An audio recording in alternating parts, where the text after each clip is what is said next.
Off round one here. There's a little practice session. We have the Legends 434 Coupe kicking up dirt outdoor here this evening. Have a 10-minute practice with 10 minutes of qualifying and a 30-lap race. Right now, Jake Anderson is your top speed with a 19.707. Second is Brian Treble with a 19.748. And Andrew Williams runs out your top three in a 19.91.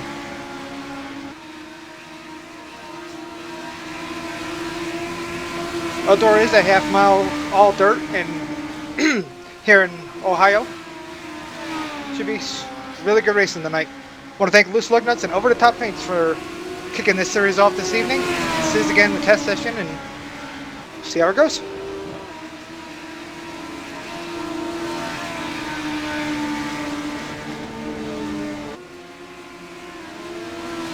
Watching Jake Anderson right now kick this thing out a little sideways. Car looks really good. Actually, he just ran a faster lap at a 1969.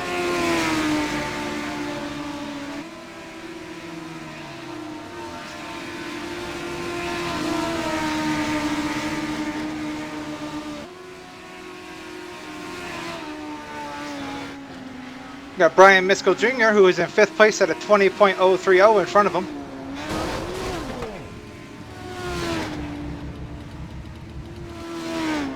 About 3 minutes here left in practice. Go ahead and see if we can get a hold of Jake Anderson and see how he's feeling for this evening.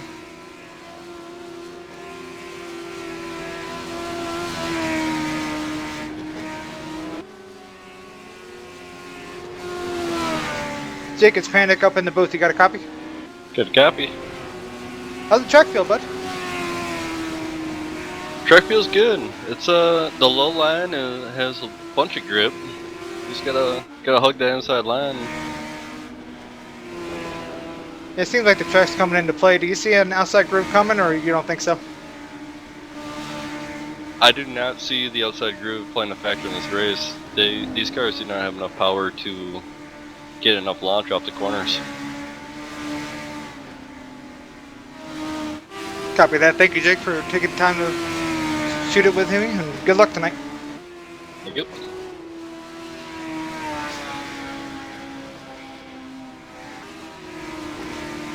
Brian Treble has moved up to second in the 22 car at a 1974. There's about a minute and a half left in this practice session before we start qualifying.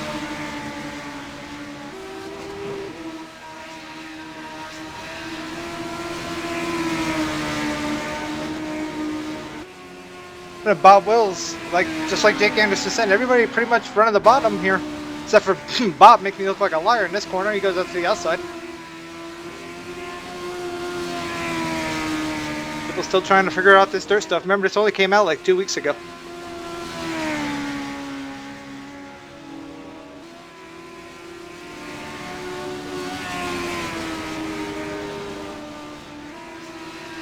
Bob Wells trying to get that outside lane coming in. Jake Anderson still down there on the bottom.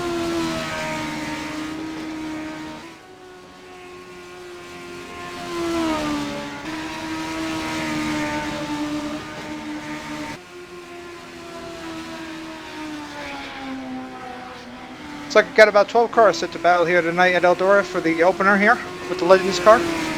About 30 seconds left in practice.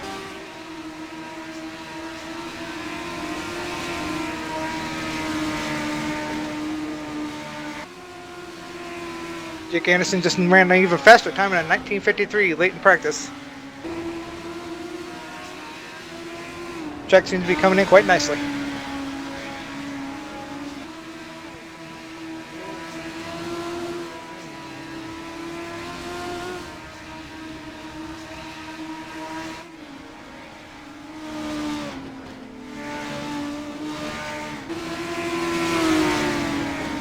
Looks like some other cars here, about 4 seconds left in practice.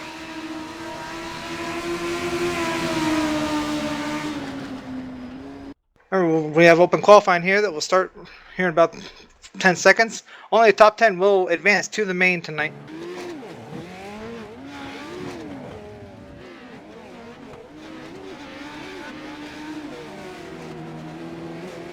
Jake Anderson wasting little time whatsoever to get out there and qualify.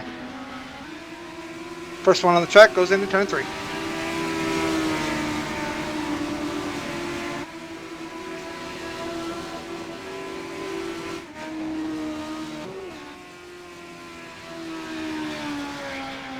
just like he said in the interview, right down there next to the wall.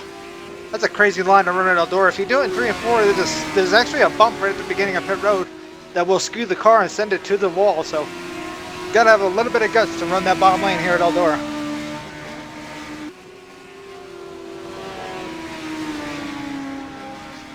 Jake Anderson making it look easy.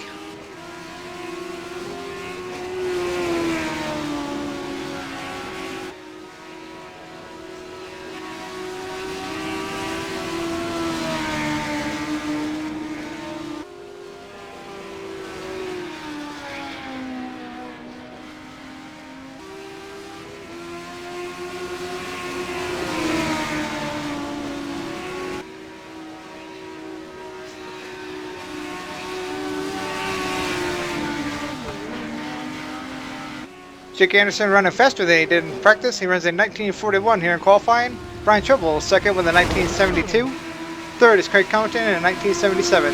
The cutoff right now is Brian Miskell Jr. with a 20.266, who actually just got beat by Jeffrey Kachis at the same exact lap time.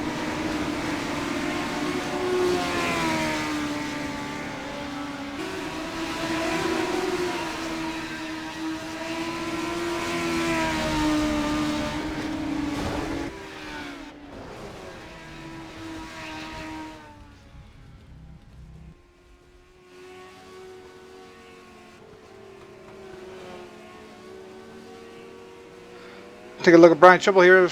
Went for a ride coming down this into turn 1. Take a look. Yeah, looked like Alan Manning spun out. He went to miss him and just caught him in the right rear. Wow, nice ride. That is second on the speed chart right now, Mr. Brian Tribble. Let's go give a shot to Brian, see if we can get him up here in the booth.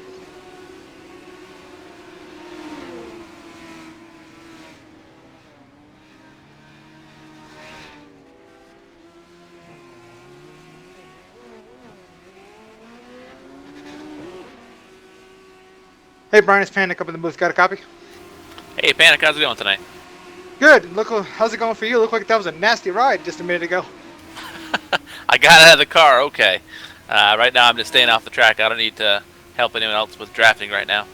And I'm trying to figure out what Lehman's line is here. Is that Lehman? Who's the guy in first spot right now? Anderson, and he's right down next to the wall. Yeah, Jake Anderson. He parked it early too. He's put down that fast lap time, so I think we're all going to be chasing him tonight. What line do you think is going to be the best, Brian? Jake's at the bottom. You feel the same way? Yeah, absolutely. It's going to be the that bottom line to begin with. We haven't put enough laps down for that line to move, so maybe at the very end of this race it might be coming up a little bit, but for the most part, if you can hook the bottom and make it stick, then you're going to be the fast one around here. But don't tell my competitors. Alright, Brian, I appreciate you taking the time. Good luck tonight. You got it.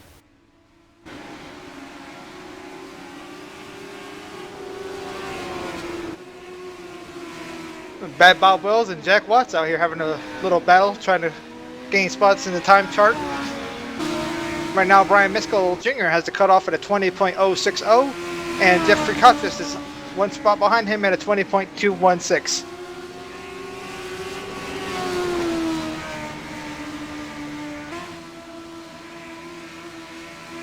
Anderson, man, just keeps putting down fast laps. I know he parked it, but man, that 1941 was faster than practice, which is crazy.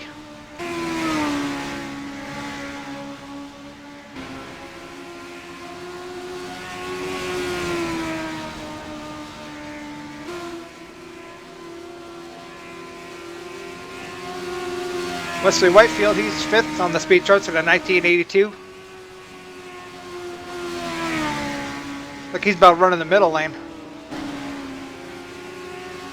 Well, you see, the majority rule is the bottom lane is going to be the fastest, which with these cars like Jake Anderson saying having such little horsepower and such little slide ability, I really think that's going to be the same thing too.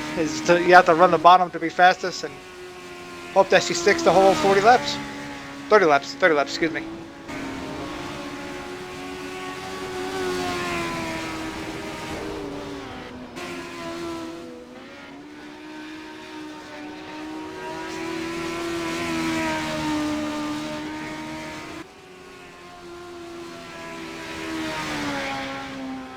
David Johnson coming off of pit road. See if he can take another swing out of here. He is P7 right now.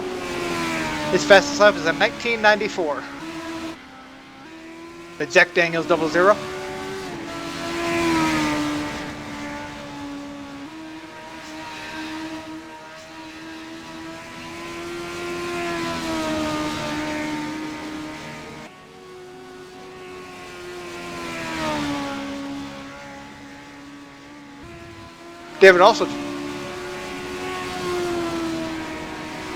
David also here trying to run this high line.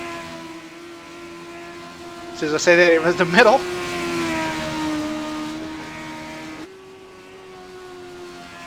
Little battle going on here between the 74 and the, I don't know who that other one was, but Wesley Whitefield goes for a low good ride here in the end of qualifying. About 3.5 minutes left in qualifying.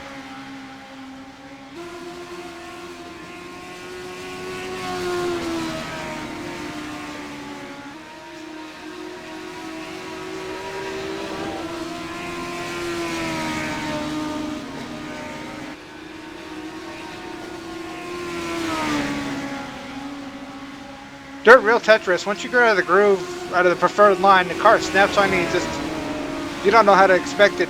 The thing snaps and you're going for one heck of a ride in this dirt thing.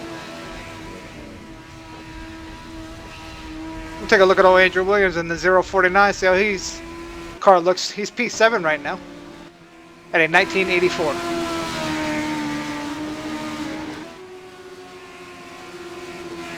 A lot of other guys just trying to make that top group come in. See if they can get two lines going on here at Eldora.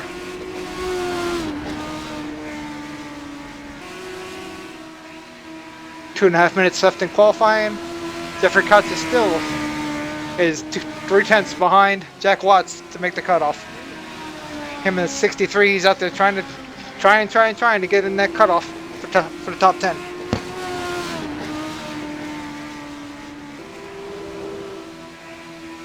Two minutes and 10 seconds left in qualifying.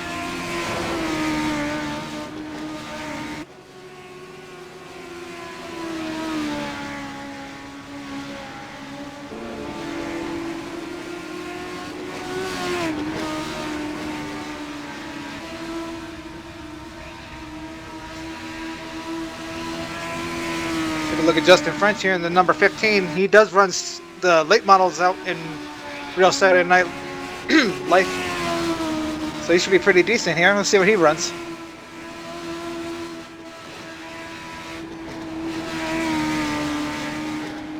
And he's gonna run a 1963, second fastest.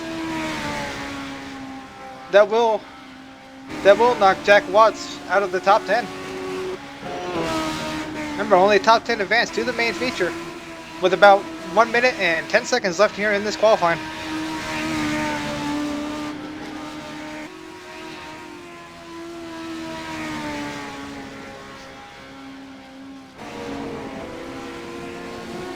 Everybody trying to get anything they can.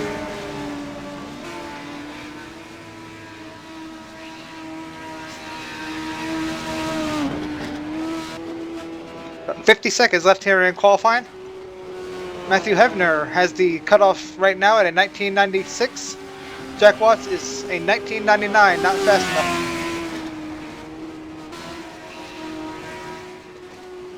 And Jack Watts has called it good.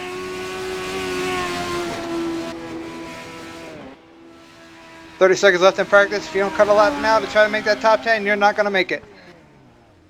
Right now, Jack Watts, Alan Manning, and Jeffrey Kotsis are your top three that ain't not going to make this race for the main.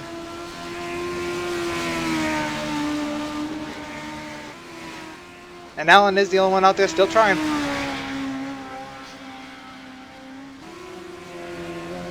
Alan runs a 20.181. 1 second left, he's not going to make the field. So Jack Watts in the 77, Alan Manning in the 317, and Jeffrey Kotsis in the 63 will all not make it to the main here this evening for the Legends Ford.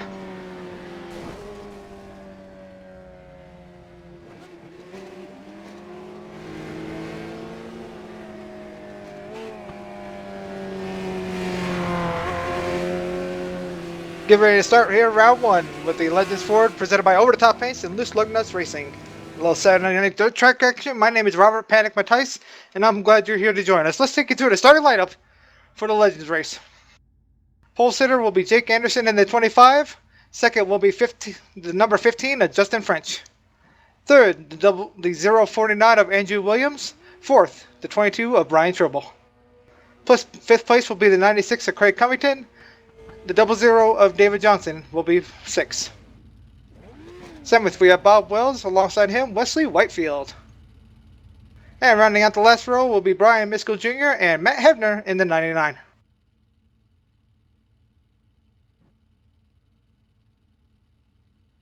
We get ready to crank them up here at Eldora. 30 laps. Should be a fun one.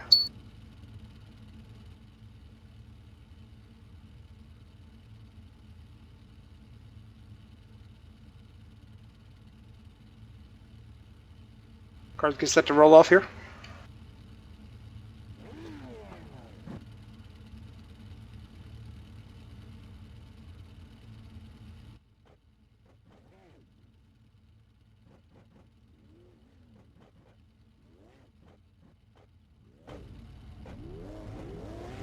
Pace truck is starting his pace laps. With Jake Anderson and Justin French in front row.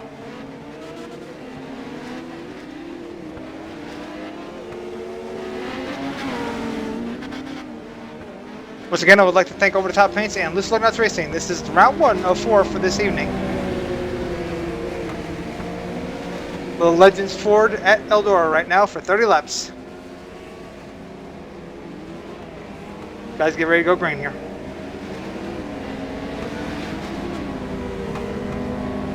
Should be a fun one here with this little horsepower. These things put on one heck of a show. I think it should be a good one. Little top 10 action here for the Legends Ford.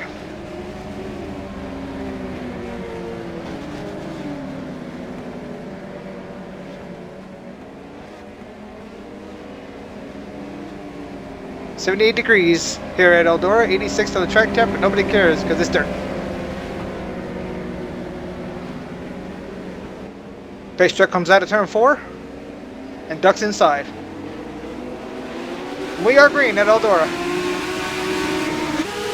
Jake Anderson and Justin French battle into turn 1.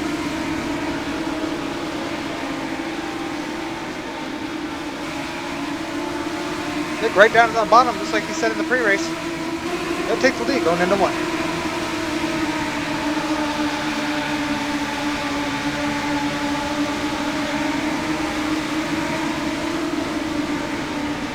Jake Anderson, Justin French, and Andrew Williams, your top 3s. We got a spinner on the backstretch.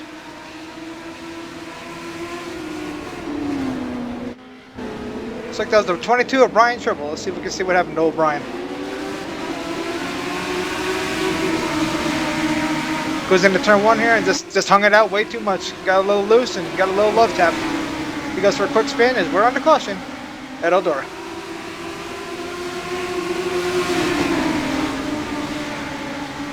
Looked like he had a little help from Craig Covington. Of course, Brian was already halfway sideways, so it didn't take much. Working the first caution at Eldora.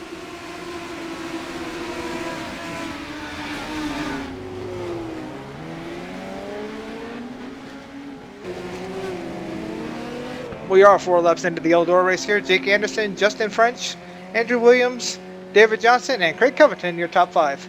Bob Wells, Wesley Whitefield, Brian Miskell Jr., Matthew Hebner, and Brian Tribble are your top 10. Brian did bring his car down pit road. Quick repair, and he's out.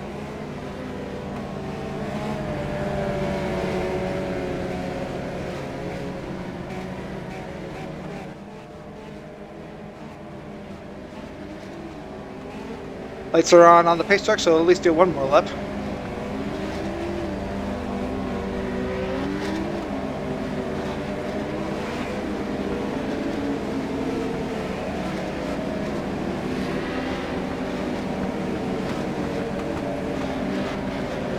Looks like the lights are off on the pace truck as they work lap 5 here.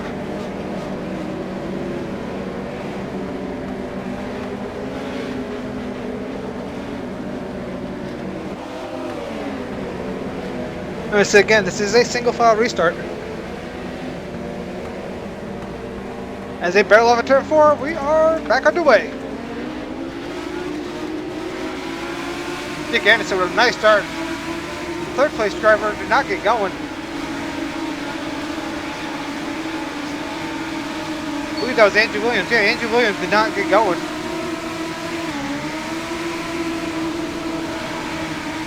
Dick Anderson and Justin French here fight for the lead as they work lap 6, lap 7. Justin reeling in on Jake. 0.289 the split between them.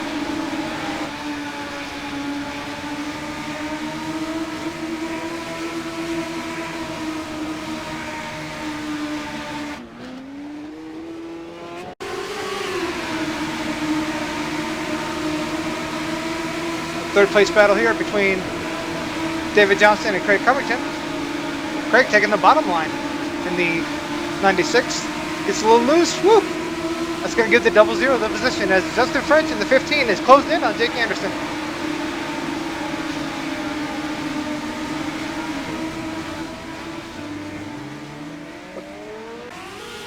They work lap 9 out of 30 here at Eldora.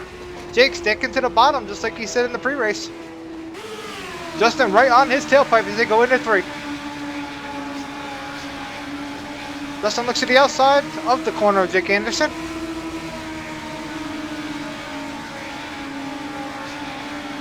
They're side by side for the lead at Eldora, working lap 10. 21 to go. And French will fall back in line. See the S8, he looks to the outside again on Jake Anderson. 2 distinct lines at Eldora. Remember, Jake said that he didn't think that was going to happen here this evening with these low power cars. Justin French making him look like a liar.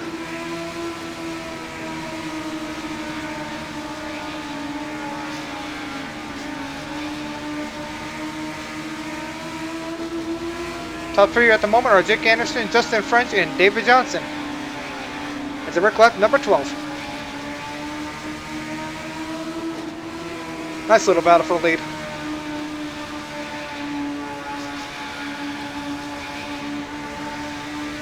While they sort that out in a second, let's go take a look at the battle for 4th between the 049 of Andrew Williams. As soon as I say that, falls back to 5th. He's back to 4th. Like they're trying to battle with Toker, we go back to the lead with Justin French. Trying again. Justin will not go away on Jake.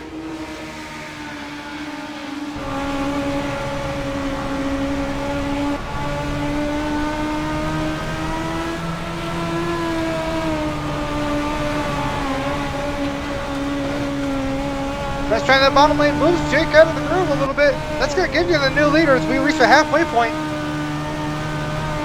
Justin French takes the lead. Halfway through the race here, full field rundown. Be Justin French, Jake Anderson, David Johnson, Andrew Williams, Craig Covington, Bob Bowes, Brian Tribble, Brian Mitchell Jr., Wesley Whitefield, and Matthew Hebner, your top 10.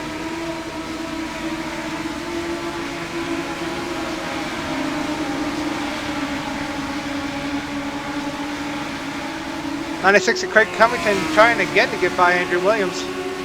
Nice little battle for 4th here. All the kinds of distinct lines that go into the turns here at Eldora. Front 2 leaders on the bottom, 3rd place on back, 3 different lines.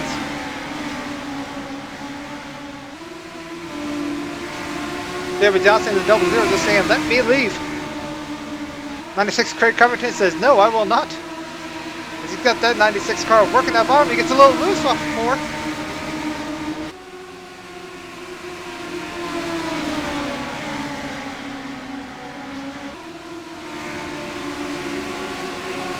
He's going to let Andrew Williams catch up on him.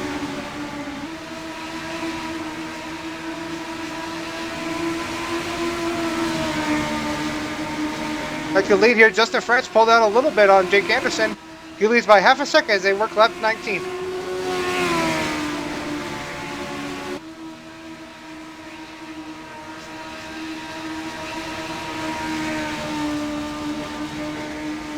Looks like Rick and Wes Holland is joining me in the booth. Wes, how are you? How's it going? Good, some great racing going on here at Eldora. The bottom lane seems to be the fastest line. Yeah, had a little trouble getting home here and got to join this a little late, but looks like these dudes are getting it in here. Here they are. Nice little battle for third between the 00 and the 049 and the 96. That battle will not go away. They've been racing the whole race with this battle for third.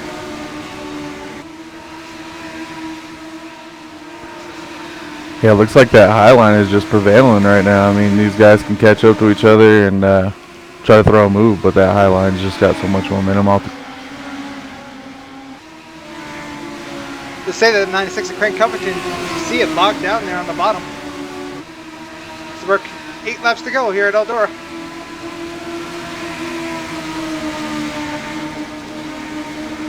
Eight laps to go, and Justin French is still in command.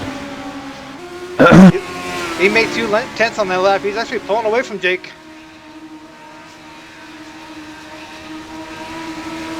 For everybody that doesn't know, Justin French, he races an actual dirt late model in real life, so he's got kind of a ups on competition out here. These guys we're all new to it.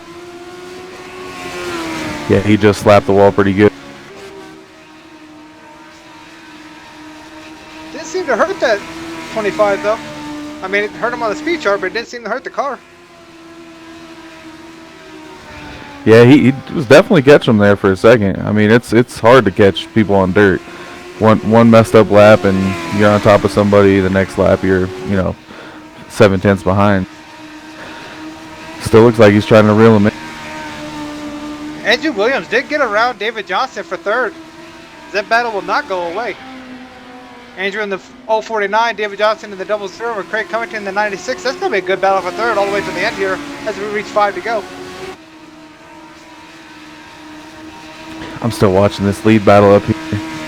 Looked like old Jake Anderson was trying to reel him in again after slapping the wall, but I don't think he has enough time to catch Justin.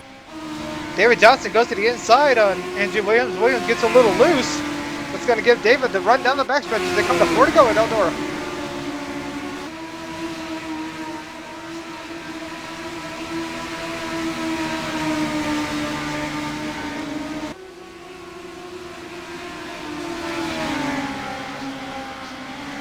Man, such a good battle here for third, especially on dirt. It's so new to these guys. And being able to race side by side like this just says a lot. He will not let him go.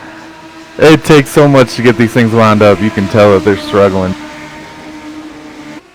2 to go here at Eldora. Let's go take a look at Justin French again in the 15. Yeah, he's gained a 10th on Jake Anderson. Unless something drastic happens, I'm pretty sure you're just gonna have to stick a fork in this one, Wes. Yeah, Justin's just gonna walk away. No, there's not. Like you said, if something drastic happens, that's the only way Jake Anderson's gonna have a chance at it. Matthew Hebner in the lap car.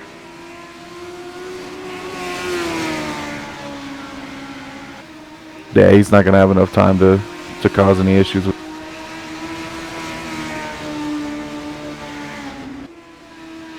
Yeah, you are correct. That's gonna be Justin French taking the win here in the Legends Eldora. Top 10, Justin French, Jake Anderson. David Johnson did take third. Andrew Williams, Craig Covington, Brian Treble, Bob Wills, Wesley Whitefield, Brian Miskell Jr., and Matthew Hebner round out your top 10 here at the Legends. That was some good racing for what I could see. I mean, I joined a little late here, but they definitely put on a good show. Yeah, I would definitely want to talk to David Johnson here. I want to hear what he had to say about that battle because he was grinning from ear to ear. Let's give these guys a second. I'll bring them up into the lot. Yeah, the grooves seem to come in though for both lanes.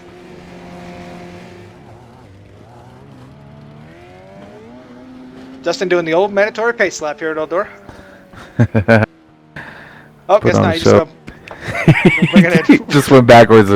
He had to get down pit road. He's. Let's go ahead and bring Toker up in here. Our third place finish.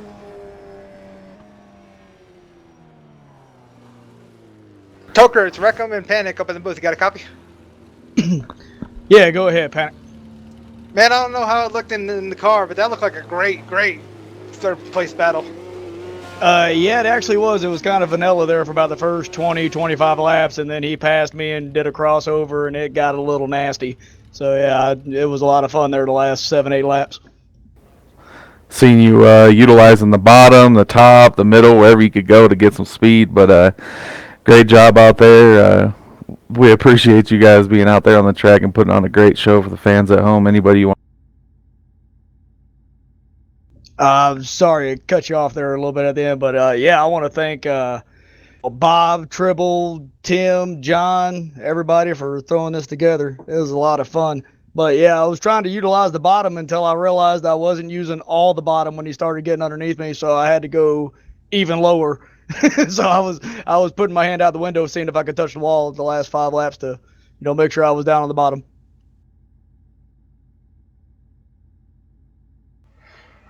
All right, Tucker, I do appreciate you coming in and talking to us here.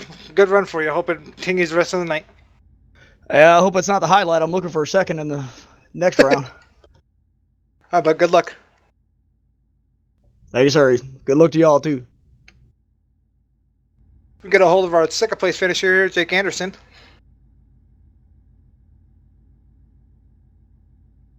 So we talk to Jake here in a second.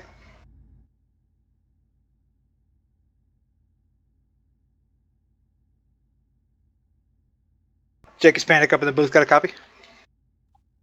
10-4. Well, Bud, it seemed like that bottom lane seemed to come into you until about later in the run. What happened? Well, I just tried to keep holding the bottom, but it got a little slippery, and Justin just found it a little more than me, and just got the nose down under me and got me up out of the groove.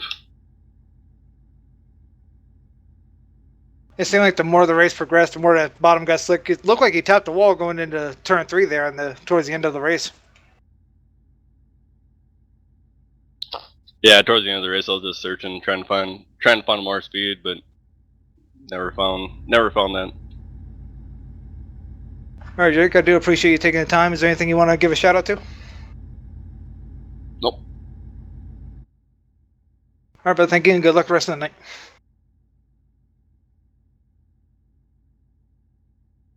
See if we can pull our Legends Forward winner here, Justin French, up for interview. Justin Hispanic and Reckham up in the booth, got a copy? Yeah, I got you. Man, that thing looked like it was on rails. I don't know what it wasn't, but it sure looked like it. Yeah, man, we was just trying all we could. We was trying to roll on the top a little bit, but just couldn't keep enough momentum up. So I kept trying to get him on the top and try to get him to move up. And he finally left the door open once, going into 3, I think it was. And I just snuck by him, and then it was just trying to keep him behind me the rest of the way. Man, so these guys are going to think that you're cherry picking on them in here because we all know that you race, dirt cars in real life. So what do you think about coming from racing in real life back to the sim racing world and doing what you can do on here? Man, it doesn't matter what. There's no such thing as cherry picking in racing anymore. It doesn't matter if it's sim racing on iRacing, R Factor, or racing a 4-cylinder in real life compared to dirt late model in real life. I mean, any type of racing, there's competition no matter where you go, and it's just an honor to be able to race with these guys. And I thank everybody for putting this deal on. Hey, man, well, we appreciate you coming out, and I'm pretty sure I've learned some stuff from you in this dirt stuff that I've never been, any good at because I've never had any chances of running in it. So we're out here definitely learning from you. So is there anybody out there you want to thank? I just want to thank all the guys at Loose Lug Nuts for putting this deal on, and Best Buy for selling this computer that I bought the other day. There you go. Well, we appreciate it, Justin. Congratulations on your win. We'll see you in the next one. All right, thanks, guys. Good job, buddy. Well, Wes, these boys head to the street stock. How do you think that's going to be? Oh man, those street stocks, they're big, heavy, chunks of metal with wheels on them and a motor. I mean, they're hard to handle at this track. They're hard to handle at a lot of these tracks that iRacing has given to us. So it should be a good one to watch them sling it down in the corner at good old Eldora, and we'll have to see in this next race coming up. Yeah, I agree with you. I personally have found out that the street stock of the lower powered cars is the hardest. Like you said, it's just so heavy, and trying to get that thing to pitch sideways, it just doesn't. It's a street stock. It doesn't want to do anything you want it to do. It's not like all these high power cars. It should be a fun race, though. Yeah, it definitely doesn't want to listen to you. So it'll be a definite challenge for these guys that are out here tonight, and it'll definitely show what they have to bring. So. All right, folks. I will do want to again thank Over the Top Paints and Loose Lug Nuts here for round 1 of the Dirt Night. We do kick off again at the top of the hour, so grab you a beer, grab you a snacks, and come back. The Street Stocks will head to, I believe it's Eldora also. Yes, it is. We will see you guys in the next one.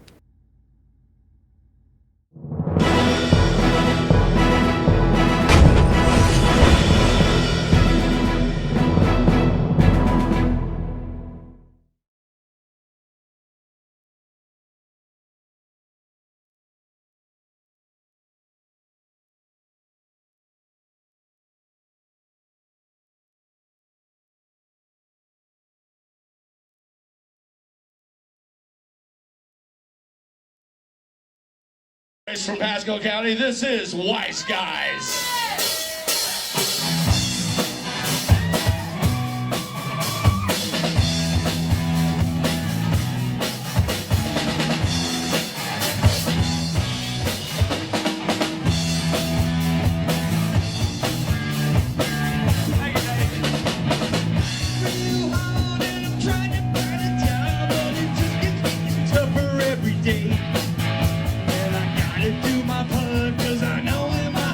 I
From Pasco County, this is Wise Guys.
Ladies and gentlemen, boys and girls, children of all ages, welcome to round 2 here of the Dirt Sportsman Series for the Loose Lug Nuts Racing at Eldora Mystery Stock.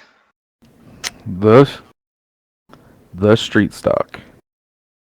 What's This mean you oughta talk? Go Sorry, ahead, I'm sorry. buddy. The street stock, man. These things. I don't know. I don't know what to say about them. Honestly, it's gonna be a tough one for these guys, and they're definitely gonna have to learn how to make the corner in those big heavy things. There's a lot of brake involved, and definitely driving up off the corner with some power. So. Yeah, let's bring in somebody who actually knows a little bit more than I do about the street stock. Let's bring in Mr. Breeze, Alan Manning. See what he has to say. He was shooting it a breeze a little bit before we jumped up here to how the street stock was going to handle. We'll see what he has to offer. Mr. Breeze, Alan Manning, how are you this evening? Oh, doing good, sir. How are you? I'm mighty fine. How do you feel about the street stock going into Eldora? You seem to have more experience than me. I kind of like it. Hopefully, the track will give us a nice surface to run on. It's an awesome car. You get it set, you can get in the gas, really drive it sideways up off of it, and it's got enough horsepower to keep pulling itself instead of bogging down like the Legend does if it gets sideways. So you're dealing with a little bit more power with these things. You think it's going to be some close racing, or is it going to be someone just trying to drive away from the field? I think you're going to have 3 or 4 hot dogs that are going to drive away from the field, and that's going to be the close show. So we do have Justin French, and he does race dirt cars in real life on the weekends, and he's the one that won the last race. So you going to try to learn anything from him tonight? Absolutely, if I can see him. Ain't that the truth? Alan, you've done dirt in the past. How do you feel about these guys that run this real thing on the weekend and then come in and play with you? The cherry pickers, as Wes called them. Well, I think you can't really knock them. They're getting experience on this, and they're getting experience on the other, and one hones the other just as good as the reverse of it. I wish they had had iRacing when I was running dirt, because it sure would have tightened me up a lot.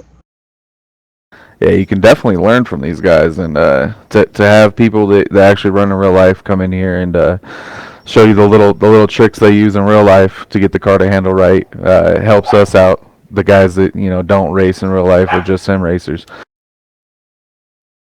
Completely agree with that, sir. Hey, well, we appreciate your time here, Alan. We're going to drop you back down. We'll bring somebody else back up in here, and we'll see you out there on the track. All right, hopefully I won't stink it up, maybe make the show on this one. Good luck, brother. Yeah, good luck, Alan. So that was Alan Maddening, the driver behind the 317 Mobile. What are we looking like here, Robert? Who you want to talk to next? I see no smoke just woke up. Let's see if from his nap. Let's see if we can get a hold of him. Oh yeah, he had nap time. That's right, I forgot. Yeah, let's pull him up here and see if he's awake. See if we can rattle him up. Big Smoke Dog. You got a copy? You know this.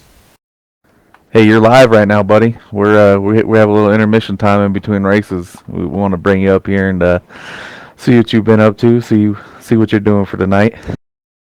Well, I'm getting ready to race. I just woke up from a nap. That's what Robert just said. He just called you out on that. He said, "Let's get Smoke up in here." I think he just woke up from his nap. You know this.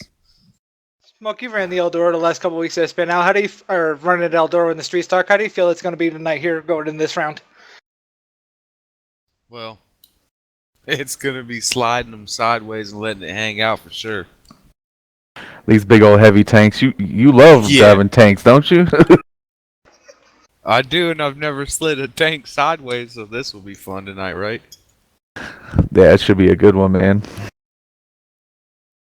So, the first round, I missed it. Why don't you fill me in a little? Well, you're asking the wrong guy if you're talking to me, because I left Robert hanging by himself up here for the first 20 laps of it, so he's got a better gist of what happened. What were you doing, taking a nap? Yeah, I took a little nap too. I mean, that nap time runs around here pretty good. Yeah, buddy. Well, Jake Anderson seemed like he was the car to beat in practice and qualifying, running the bottom line in that Legends, and Justin probably put that to shame at lap 12, and Jake got a little sideways going into one, and Justin took the lead, and that's all she wrote. It was a nice battle for third, though, between Toker and I think it was Andrew Williams. Yeah, imagine So- that, right? Justin just drove away with it at the end. Oh, French fry, huh? Already French coming over fry. here stealing checkers. Yep, he's stealing checkers around here. Well, we'll try to put a stop to that. Well, cool, Smoke. Appreciate you coming up here, and we'll see you out on the track here. The room's opening up now, so get yourself out there and follow that 18 around for a couple laps. See what he's got to handle. All right, you boys have a good broadcast. Good luck, brother. Yeah, good luck, Jay. Peace. I That think was- compared. Go ahead. I was just going to say, Jason Hughes, driver of the 58. I think compared to the late model, or actually, I think you're going to start seeing more racing now compared to the Legends because it's like you said, these things have more power, and then you have the 305 after this, and then the late model that rounds out the evening for the main event. I think this is going to be one heck of a show, personally. Yeah, like we said before, I mean, these big heavy cars, they should definitely put on a good show here. It's from my perspective, they're a little harder to drive than the cars with higher horsepower, like you were saying, the 305, the 360, the super late models and all that. But they should definitely put on a show, and I'm excited to get in the car for the next two races that following this one, and get out there and see what those 360s and those pro late models have to offer too. Yeah, it seems like from my personal experience with the street stock, if you don't pitch the front end just right going into the corner, they're like a cup car. They just slide right to the fence. They don't hook up or nothing.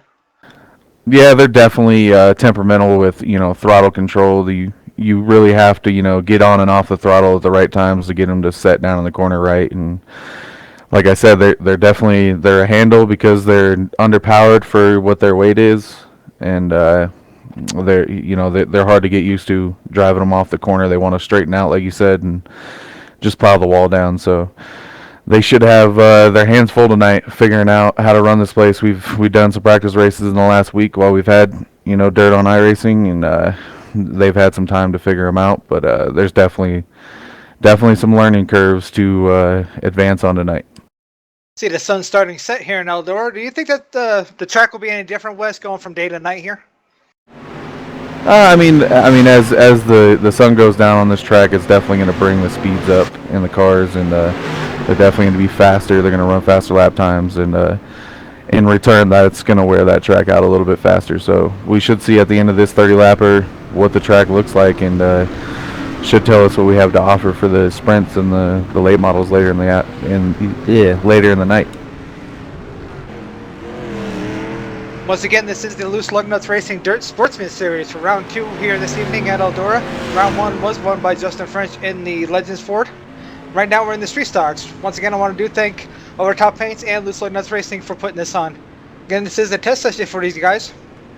Right now on the speed charts, Brian Triple in the 22 is fastest car right now in a 1944. Jake Anderson in a 1969 is second, and Justin French in the 18 is a 1982 in third. Old French fry already moving up on the speed charts. He hasn't got very much practice at this. I think he got dirt the end of last week or something, and came in and raced a couple practice races with us. And I think every one I was in, he just drove away from the field. So it didn't take him very long to figure out how to run these dirt cars on iRacing. Yeah, as you just see, compared to the round 1 with the Legends, everybody was on the bottom. It seems like right now, Wes, everybody's trying to build in a cushion on the outside lane. Yeah, it's definitely where you're going to want to be at, is up there on that top side. I mean, it's nice to get up there on that cushion and then diamond it down off the corner and ride the bottom through 3 and 4 to try to get that fast lap. So we should see how this track goes away and how close that cushion actually gets up to that wall middle part, back into the race. Taking a look at 00 David Johnson, he's moved up to third on the speed chart. Toker having a decent run in 1966. Remember, he's not a big fan of this, Wes. Yeah, he's definitely a pavement guy. I mean, he loves his truck series and all the mother series we run on iRacing, but he's never had any kind of experience doing this, so it's all new to him. And like I said earlier, it's a learning curve for these guys that have never ran on dirt. So it should be fun to watch him, you know, figure out what he's got to do to be fast on dirt. Jeffrey Cotchis in a 63 right now holds the bubble spot at a 20.83 in the 10th position on the speed chart for practice. Remember, this is just practice and qualifying. The top 10 will advance. The rest go home to the next round. So looking ahead to qualifying right now, Jeffrey Cotchis is your bubble spot. Yeah, there's a couple guys out there that haven't taken a lap yet, but Jeffrey's still in that bubble spot, and he's got a respectable time out there. I mean, what is that? Bob Wells just got out there and ran a slower time than him, so it looks like Cotchis is definitely got something to stay in this race for these guys. Sorry, I was sitting there while those guys just piled up in turn 4.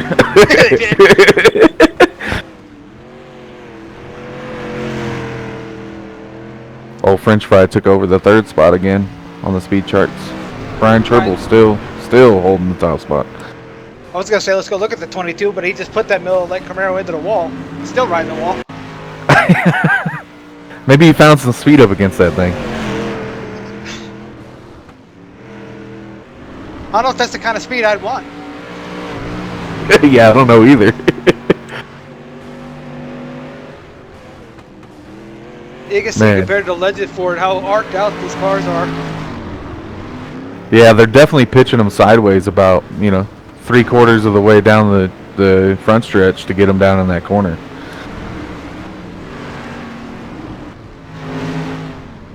This bubble spot's going to be crazy for this race, man. Oh yeah, let's go take a look at Jake Anderson at 25 Napa.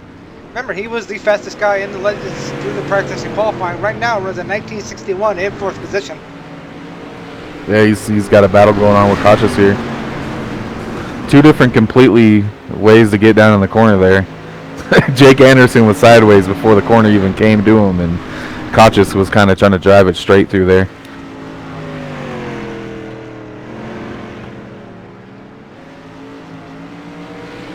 Yeah, these cars, they're a handful. I'm Look sure at these Andrew guys Williams are. in the 049. He just, I don't think that thing's been straight yet. Nah, these guys are probably cussing in their helmets out there. I don't know how he's 7th fastest. That thing has been pit stalled even on the straightaway. Yeah, he's got it sideways all the way down the front stretch. Look at that.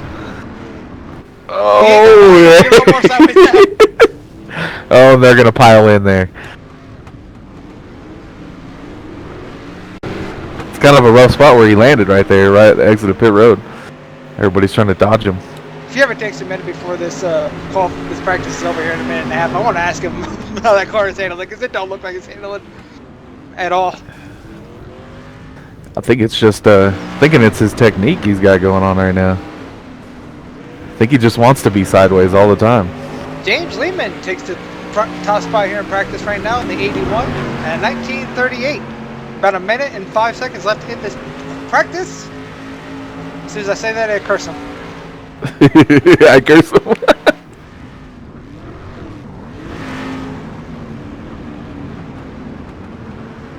So for the people watching out at home, we have a 10-minute practice here, and these drivers will go into a 10-minute open qualifying, and the top 10 drivers in that open qualifying will move on to the feature race.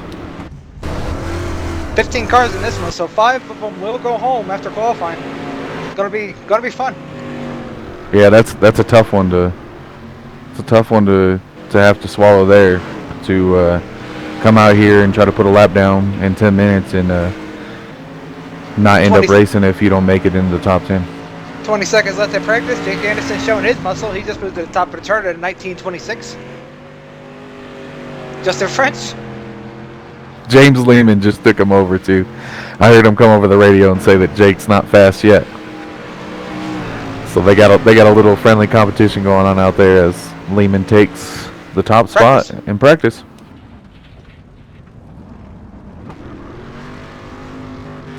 Lehman doing donuts. He's doing a little donuts for the fans out there. Definitely a different style of racing compared to what we did a minute ago. You can see the track even get a little dirty as we clean over here. Yep, and these drivers are going to fight each other off pit road here to try to get lap down in this 10-minute qualifier. Alan Manning, the first one up in the 317, the old Trans Am Breeze. I'm gonna pitch that thing sideways. That is insane. Woo. It's definitely different looking at it up here in the broadcast booth. I know what it feels like to do it when I'm out there on the track, but to watch these guys do it, it's definitely crazy how they get down in the corner. Everybody says, "Well, why you run so close to the wall?" You like in the car, you'd be like, "I ain't even close." And you look at this, and it's like, "Yeah." Yeah, you're dragging that right rear across the wall all the way down the front stretch. Mr. Breeze over here dragging the left front across the pit wall. Like I said before, he's found some speed down there, dude. James Lehman only a 10th off of his practice lap here at 19:15 as we reach 1 minute into the qualifying session. Lehman in the 81 as he goes up and smacks the fence. Yeah, these things are a challenge, man. I'm telling you, it takes a certain kind of line to run here and not put it in the fence and in the corner. I was gonna say maniac. Yeah, well, it takes that too. They're definitely hard when you pitch them down low and try to come up the banking and let the banking catch the car. It just it doesn't work out with how heavy these things are. In return, ends up putting you in the fence. Right now, Jeffrey Constance holds the bubble spot over Bob Wills, Ted Quinzel, Wesley Whitefield, Craig Covington, and Matthew Hebner at a 20:89. Constance in the 63 out there cutting left, trying to hope he gets a little faster speed. And as you said that, Alan Manning bumps him off the bubble spot with a 19.8. And he ran half a second faster that lap too. He ran at 20.4 compared to a 20.9, and it still wasn't good enough. It's just like what you see in the Monster Energy Series, the round cutoff qualifying. It's really cool how these guys did this. And to let everybody know at home, these guys have to cut a lap without hitting the wall to be able to put a time down. If you end up touching the wall through a lap, it disqualifies that lap because it brings up a contact on your screen. It doesn't allow you to keep your lap time. Yeah, even if you spun it out coming to the finish line to end qualifying, that takes it away too. You could be 5 feet from the line and not make qualifying lap. Yep. So we don't know who's actually ran really fast laps. Somebody could have ran a really fast lap and ended up tapping the wall coming, down the front stretch, coming to the line, and it won't count them. So these guys have to keep them fast, and they have to keep them off the wall to be able to put time down. The 00 and the 81 are not going to let each other go away from the last round. No, not at all. Right now, your top three in the speed charts are James Lehman in a 19:08, just ran faster as I'm saying this. Justin French, the 18 in a 19:25, and Jake Anderson in the 25 and a 19:30. Mr. Take a Nap Racing there. He's up in the top 5 in times. Old Jason Alan Hughes. Manning going for that bubble spot, Wes. Yeah, Bob Wells has picked it up. He was the last time I seen on the board. He had a 21.3. So he's picked it up by 2 seconds out there as he sits in the actual bubble spot as we speak. The 38 Luck.TV car is going to go for the wall. Ow. These are circumstances right there. He'll have to bring that back down pit road and take another lap. After that hit, I'd be taking a nap. 6 minutes left in qualifying here. I don't think these guys got time to take a nap out there. Them guys are wheeling these cars.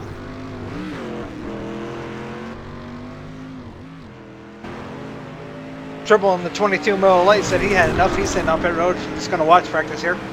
Look at the groove coming in. You see the shininess in the middle lane from where all the rubber's being laid down here. Only 5 minutes into this qualifying.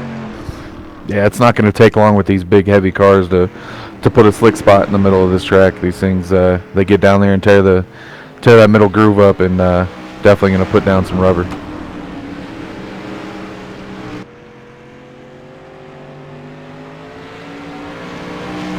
Justin French here in the 18, trying to see if he can improve his position. He's third on the speed chart right now in a 19:17, compared to Lehman who ran a 19:08.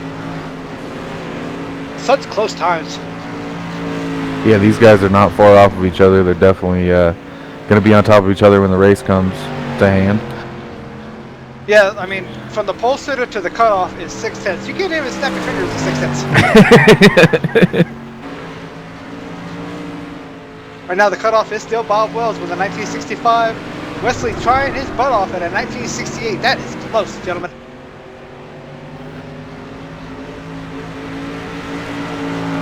Yep, little under 3/100ths of a second between Look at Bob Wells. Look at Bob Wells here in a 38.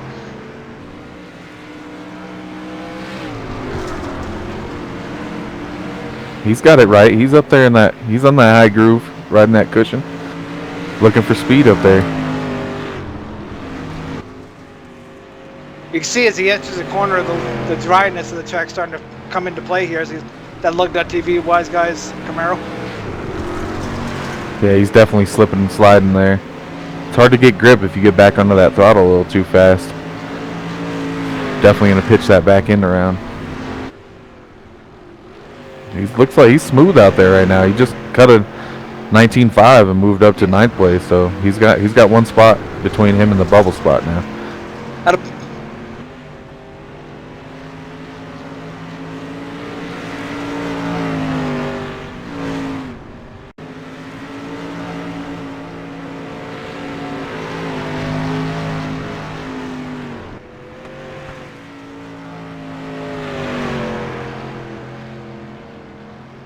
Old Ted Quincel's out there trying to make his way into the bubble spot as we speak.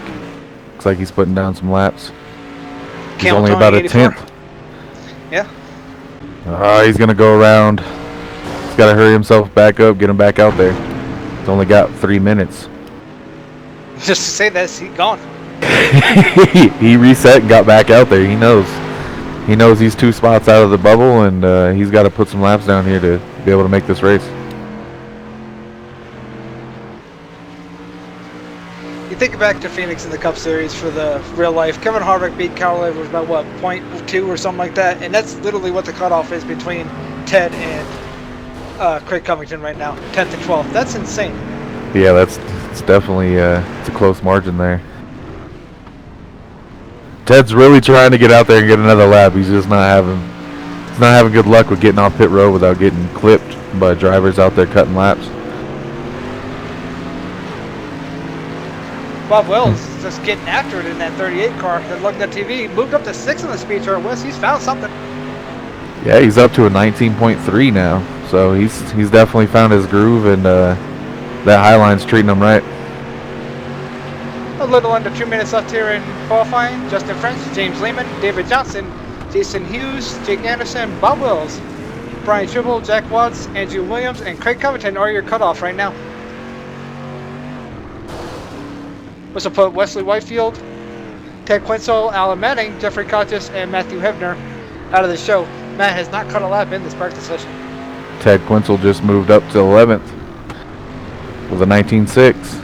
He's got a couple more laps in him. He's got to stay off the fence here and just run a little bit of a faster lap. He's only 2/10 off of the bubble spot.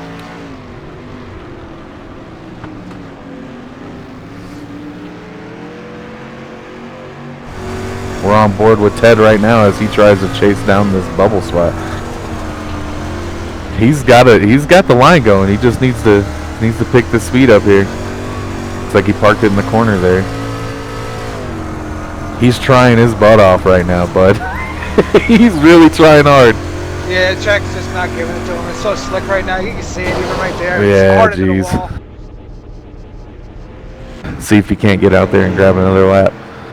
He's got one more lap left, 40 seconds here in qualifying. And I think he's going to call it. He's just shut it down. Yep, he's parking it for the night. He sure tried though. Oh yeah, that man gets a definitely A for effort. I mean, he was out there trying his butt off. Doesn't look like anybody else French behind takes him. an 8:99 to the pole. Jeez, that's a fast time there. The only car in the 8s. The 18s, sorry, excuse me. 10 seconds left in this qualifying session. Doesn't look like anybody else behind the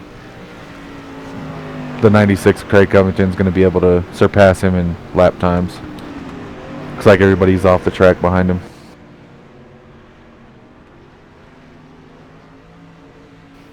And the red flag is out in qualifying. 30 laps. 30 laps here. We're gonna gonna run 30 laps for this one. I think the track's gonna go through a major change. I mean, you look at the track right now, and I'm looking at Justin ran 25 laps. And you look how just the tire rubber that came down in the middle groove. Yeah, this track definitely went through some wear here in the 10-minute qualifier they had. Should be a good one to watch.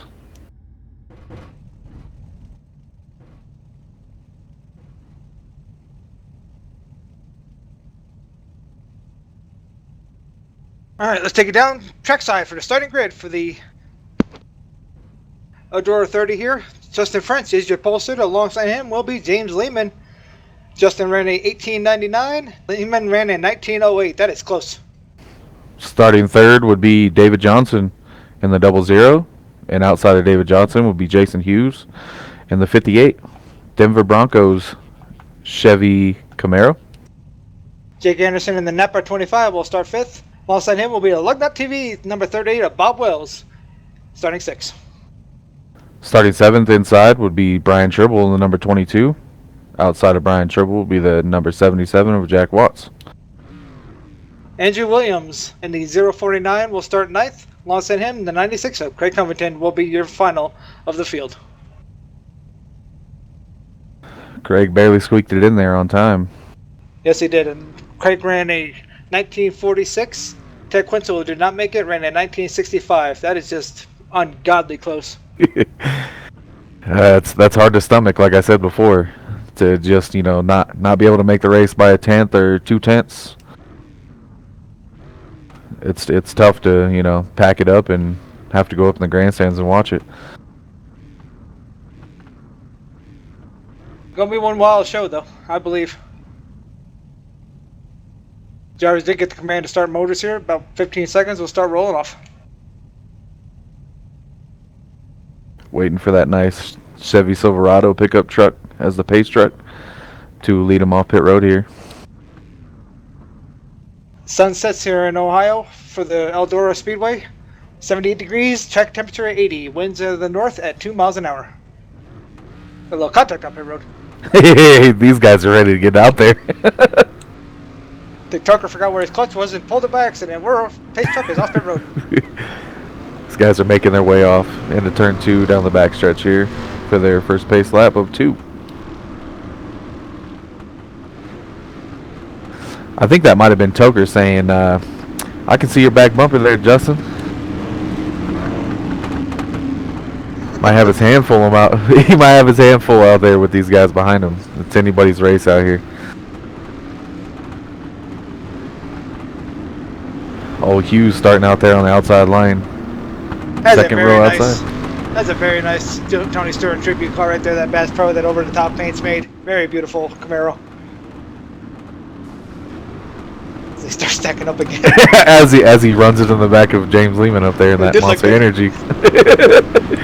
That's he was just he's making a little bit more downforce on that nose. It's got a little crinkle there now.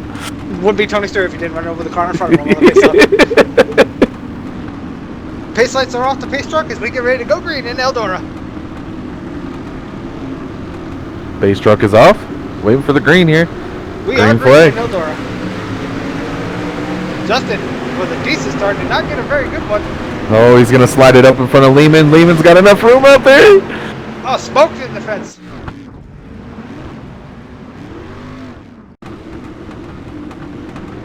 '77 slow on the backstretch. I don't know if he's gonna get it going.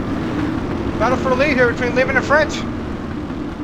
Lehman 70. slides that in there. Woo! Justin's got that outside line though. They're gonna make contact on 4. Lehman, French, and David Johnson, your top 3 as they work lap number 3 here at Eldora. Oh, Anderson's contact! around. Anderson's around. The 00's up in the fence, upside down almost. Oh my gosh! Caution's out, guys.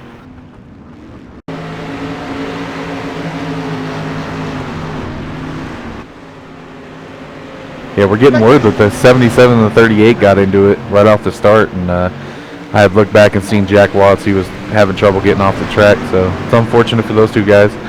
They had to fight their way in here. We're on instant replay of the 00 here in the 25.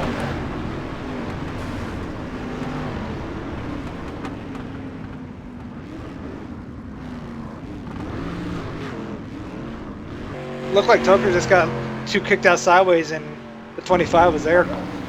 Yeah, it looks like Toker just drove it down in there a little deep. Tried to correct it to keep it off the wall, and 25 had already Anderson was pitched making the himself in move. the corner. Yep. Yep.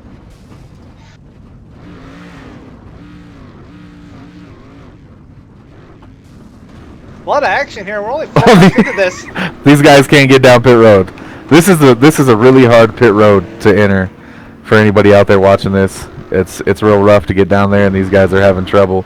Yeah, look who's blocking is the 58. I'm gonna stop giving kudos to him. Ever since I did it, he's been having bad luck after bad luck. Apparently he's not up from his nap yet. He's still trying to figure out what's going on.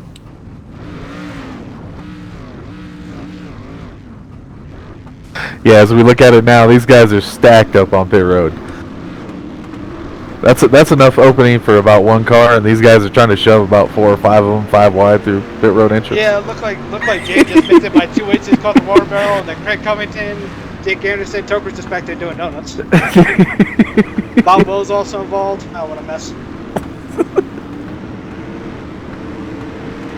Remember, single file restarts here at Eldora for tonight as we get ready to go back underway here, hopefully. Back up front, we're back underway. Justin Fritz says, see ya.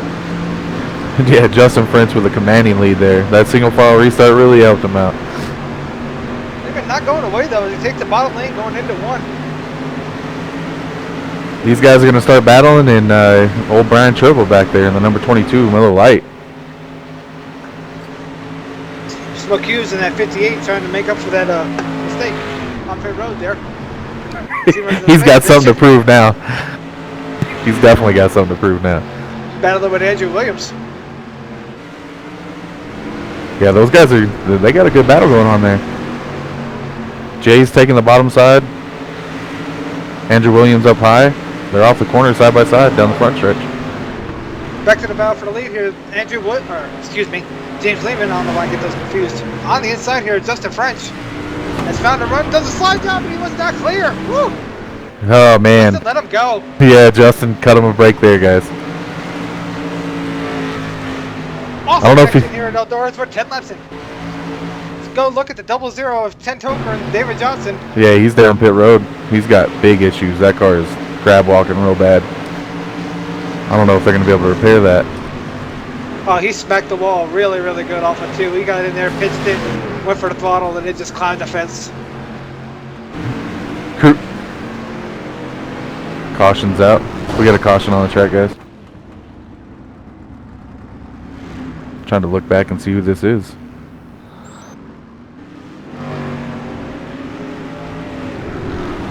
Yeah, I don't see anybody else other than 00. I think the 00 David Johnson might have came out of pit road right as those guys were going down in turn 1 and Got a debris caution here at Eldora. caused that caution to come out.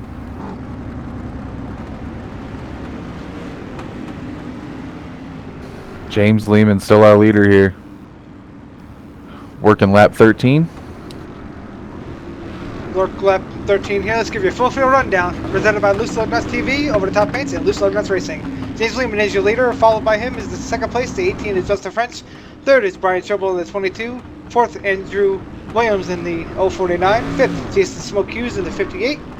Sixth, Jake Anderson in the 25. Seventh is Bob Wells in the 38 Lug Nut TV. Eighth, Craig Covington in the 96. And then as you leave lap cars, David Johnson is 1 lap down right now in ninth. And Jack Watts, after the opening damage, has pulled into the garage area.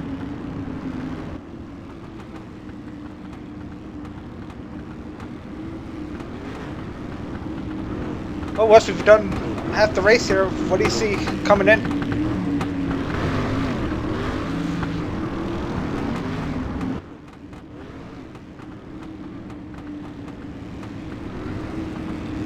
We're at the caution here on lap 14. One and a half laps away from halfway. Lights on the Chevy Silverado pickup are off. Sorry about that, we had some technical difficulties. Field's making its way out of turn 4 here. Sorry, into turn 3, coming out of turn 4. Justin trying that bottom lane on this restart here. Oh, he did not get going. That killed him. Tribble's going to look to the outside as Andrew to 1. He's going to send Justin. Oh, I thought he was going to tap him. Justin definitely took his line away there. Yeah, they are still fighting for real estate for second. Justin's definitely got a fast car here. I think he's got enough to contest James Lehman in the 81. Oh, don't count out Brian Tribble in that 22 mil light Camaro. He's got a little rhythm going here. Yeah, he's definitely up on the wheel too. These guys get to racing in front of him. He'll definitely be part of this race. Big crash behind him. 049 in the fence. Andrew Williams goes for a ride here at Eldora as they enter turn 3. I think he might have had a little help.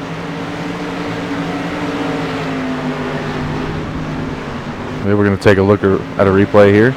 Oh, that's the worst way to get turned in dirt racing. They just touch tires, smoke slides in there and just touch his tires. Yeah, they went right rear to left rear there, and it just kicked Andrew Williams around. Williams. That's unfortunate. That guy was real fast tonight.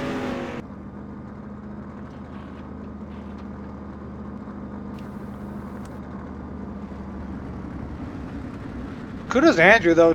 Barely tapped the wall, kept it off of it.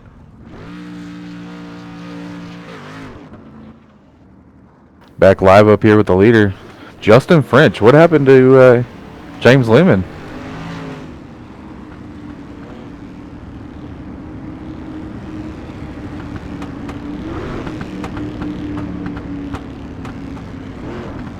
Must have went down pit road, huh? Taking a look right now. Yes, he did. Lehman did bring it down pit road. Might have felt like he had some damage. Yeah, it might have felt like Lehman might have felt like he had some damage on that car and came down to repair it. It's going to give Justin French and Brian Schobel the front here. Well, Jason Hughes, your top 3 as we get ready to go back green with 11 laps to go when they take the green. Pace trucks off, and Justin takes off with a commanding lead there, heading into turn 1. No pressure behind him. Tribble parks it in the corner. Tribble parked it, but recovered well. Didn't lose a spot there. Hughes into the fence. Hughes into the fence at 3. 10 to go in Eldora for these 3 stocks. These guys are fighting hard right now. Tribble is got it Jeez. going here.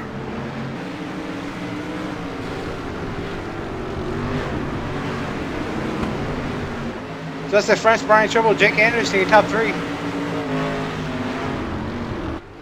Yeah, Tribble's definitely got a line going here. He's not losing the back bumper of Justin French at all. So French is staying right with him. Mr. Mayor, does he have enough time as they come down to 8 to go here when they cross the line? Tribble parked it again coming out of 4 there. He's going to slide up and hit the fence on the front stretch.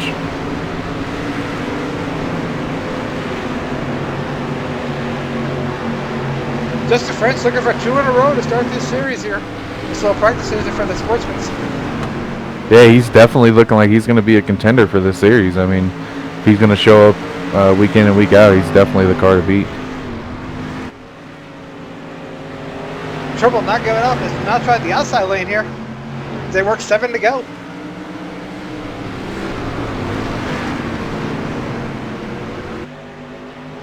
This guy's definitely got a rhythm going on right now. Tribble had issues there a couple laps ago and definitely gathered back up and is contesting for that lead again with Justin French.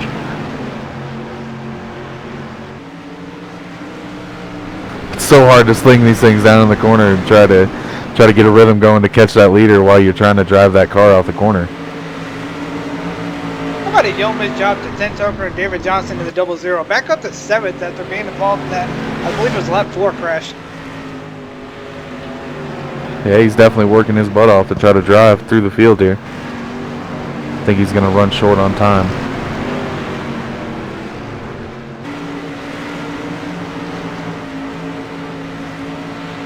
Justin French just got that pretty line going as we got a battle here for second between Brian Schobel, Jake Anderson, and Lehman. You got to wonder, Wes, if you're Lehman, if you're kicking yourself. Yeah, I don't know what the call was there. I mean, he must have thought he had some significant damage to be able to give up the lead there. with knowing there was only going to be 10 laps to go on the restart. Lehman trying to fight back, but he's just going to run out of time as they come down 3 to go right now. Anderson way sideways down to 3. Lehman's going to get underneath him. This is a battle for third here. They make contact coming off 4. This is for a podium spot here.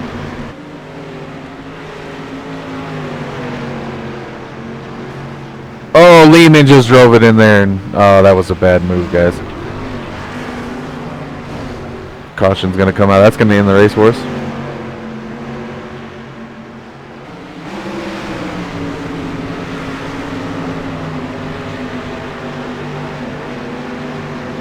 Just looked like Lehman was getting a little impatient there and drove it in there deep on Jake Anderson and just took him out.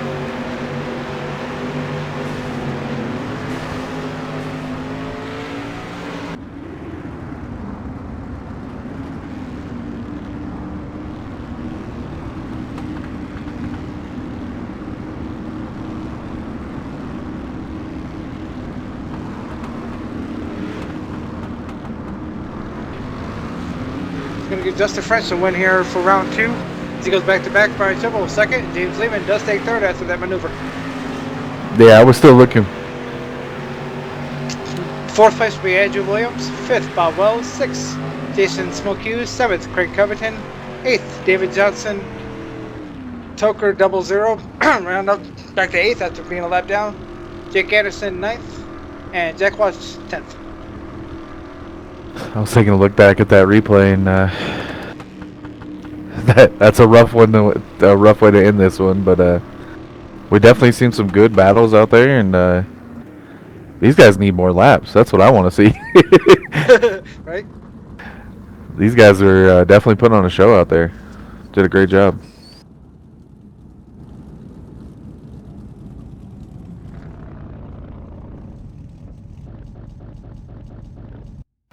See if we can't bring one of these podium finishers up here.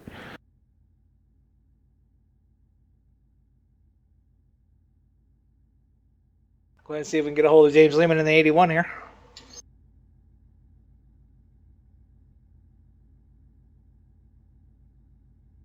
James is panicking. They both got a copy. Yes, sir. James, I gotta ask, man, what happened with 10 to go and brought you down pit road? I messed up and I smacked the wall when the caution came out. Pushed the rear end over, so I had to take it in. I got a meatball. Me and Robert were talking about it, and I figured the only way that would bring you down there is you knew that you had significant damage that would take you out of the lead there. So we figured it wasn't just you wanted to come down and get a fresh car for no reason. I thought I wanted a hot dog. I wanted that too. I'll be honest. I wanted a hot dog. I was thinking it, so I'm actually gonna go make one right now. So we seen you fight through the field there with about 8 to go, and right there on the 2 to go mark, an incident with Jake Anderson. Tell us what happened there. I'm looking at it right now. I was just sliding, and I saw him get really out of shape, and he slid up really far up the track, and I was hoping like he would at least hear my car coming, so he wouldn't come down, but he came down quite a significant amount, and I just basically tail whipped him and took him out of the race on accident. Well, now we know it was just a racing incident. We figured you were just trying to fight hard to come back through the pack there. So all good in dirt racing, and on to the next one, right? Oh yeah, ready for those 360s. Ready to see you on the track, Wes. Sounds good. I'm gonna pull myself out of the booth and get down there with you. Thanks, congratulations on your top 3. Is there anybody you want to give a shout out to before we kick you out? Shout out to Loose Lug Nuts. I love it when they put on these type of events. I love coming out, showing my talent, and really can't wait for the next race. Hey, we appreciate it, man. We're glad you show up and come out here and race with us. We'll see you in the next one. See ya. That was James Lehman in the number 81. See if we can get a hold of the biggest Joey Logano fan I know, unfortunately. Brian Trimble with the 22 on his second place finish here.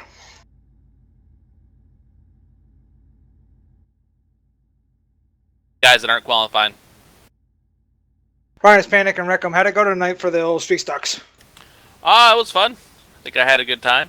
We felt definitely learning a lot about how we're gonna get this league set up, and yeah, a lot of feedback from the drivers, so it's pretty good. Definitely a change, right? To get out of the broadcast booth and get behind that wheel and come out here and wheel it with these guys. Yeah, it's where I belong, Wes. It's where I belong.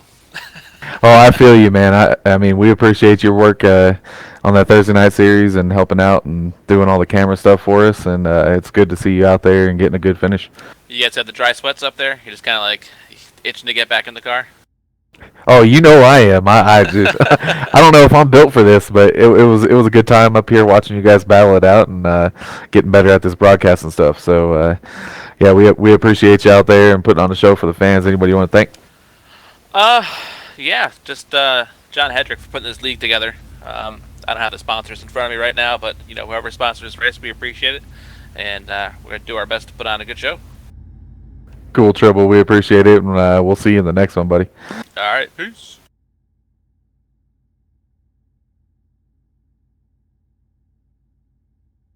All right, so we're gonna bring up our winner now, Justin French, back to back, the old dirt track racer himself. Justin French, Rebels, and Panic Boy up in the booth. You got a copy, buddy? Got a copy. What's going on, guys?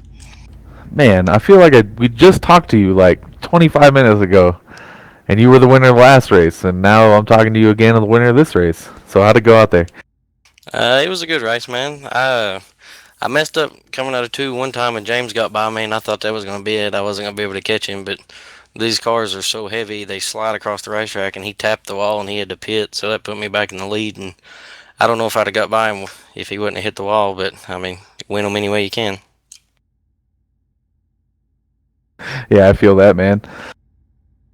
So we're heading into the 360 sprints coming up for the second round, which would be the B series set of cars. Will be in the 360 sprints and the pro late models.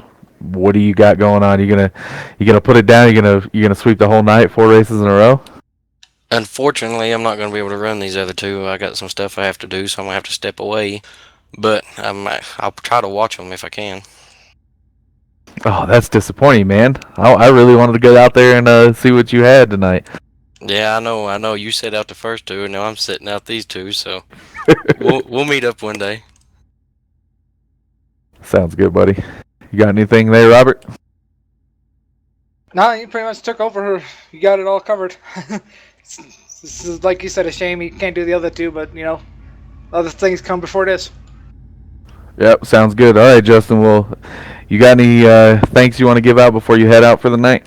I just want to thank all the Loose Lug Nut guys for this race on, and looking forward to the Dirt Series. I'd like to thank Robert Matisse for painting up my real late model, putting it in the game. I can't wait to turn some laps on it and get it on the live feed, and just thanks for everybody putting us still on.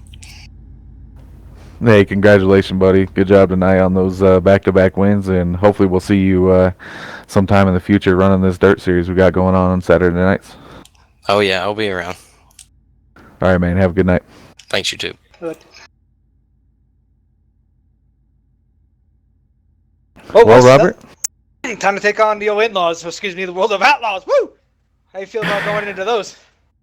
I'm ready to get in the driver's seat and get it on here at Eldora. See what I got left for tonight. See if I can contest these guys for a win tonight.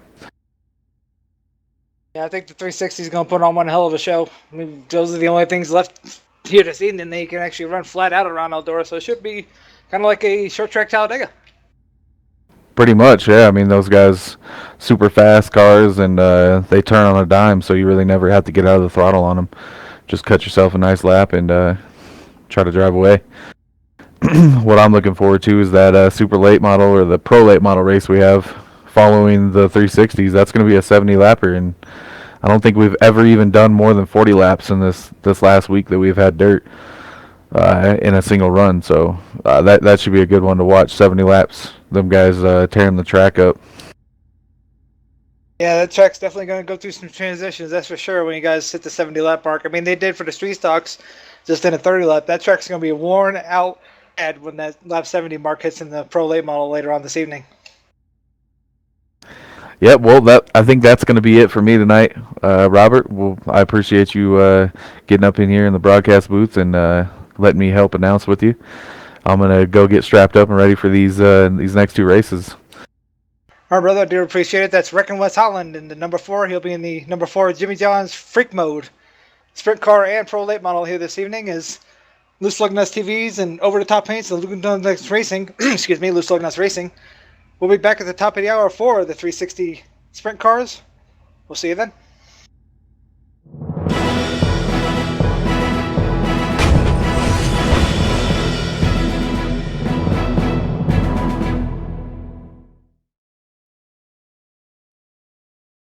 From Pasco County, this is Wise Guys.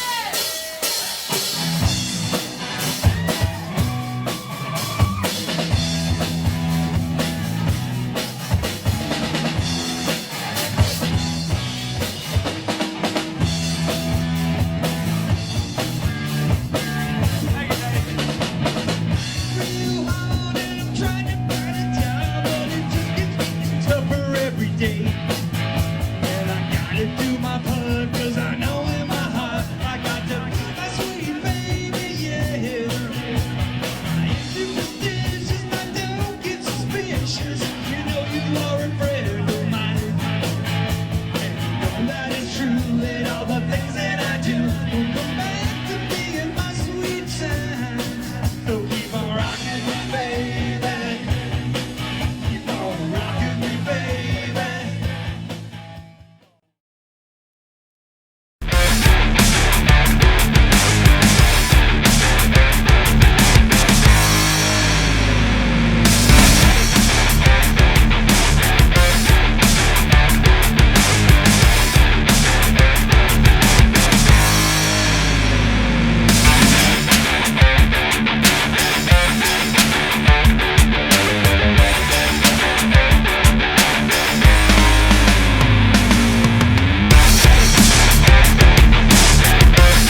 make sure when the grid rolls off, you have a good cam on that pit road, because when they roll off.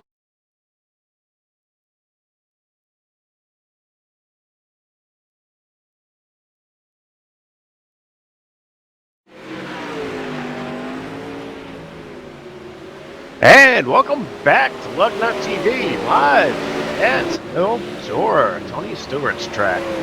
Got the 360 sprint cars on track right now. Guys, feeling the machines out and getting prepared for tonight's A main event. If you're watching us, of course, at Loose Lugnuts TV. I want to take a moment to thank our sponsors, Really Wise, the Wise Guys. Don't listen to dumb music, listen to the Wise Guys. Over the top paints and designs, with your best on the track. Look over the top. Of course, race Bowtie Apparel. Don't need a bow tie to look good. You need Bowtie Apparel. RaceGear.com. Great place to get all your news. Find out who won that Xfinity race today at RaceGear.com. And like I said, we're still in the first few moments. We have a 20-minute, I think, practice. These guys fill out these World of Outlaws machines. Well, not really the World of Outlaws machines. These are 360 sprints. The World of Outlaws have the 410 under the hood of those things. Early on, Ruck of West Holland putting out a pretty fast lap. In that number 4 machine, that was a freaky fast lap and a freaky fast flip he just had there. Tough break. Yeah. I'm sure he'll have to go roll another machine out of the truck here and get back at it.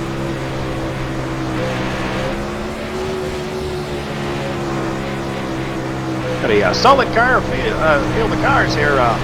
Top 10 in qualifying. We'll be advancing to the feature, so there's going to be some guys that are going to feel the pressure. As we have, it looks like 14 entries to this event.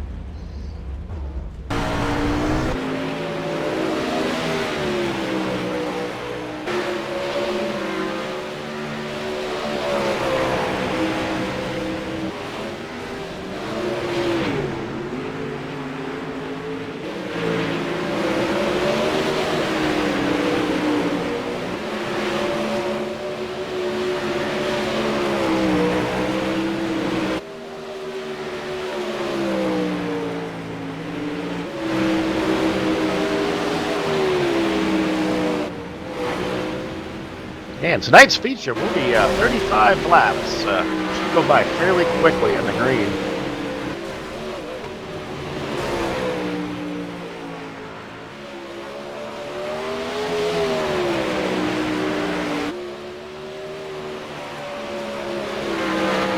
Be interesting to see how much this track changes through the course of the night. The track started with a fresh track here. Practice. It will carry over into the qualifying session. We did change it up a little bit. The qualifying will be single car sessions, and then they'll be back to a fresh racetrack at the start of the event.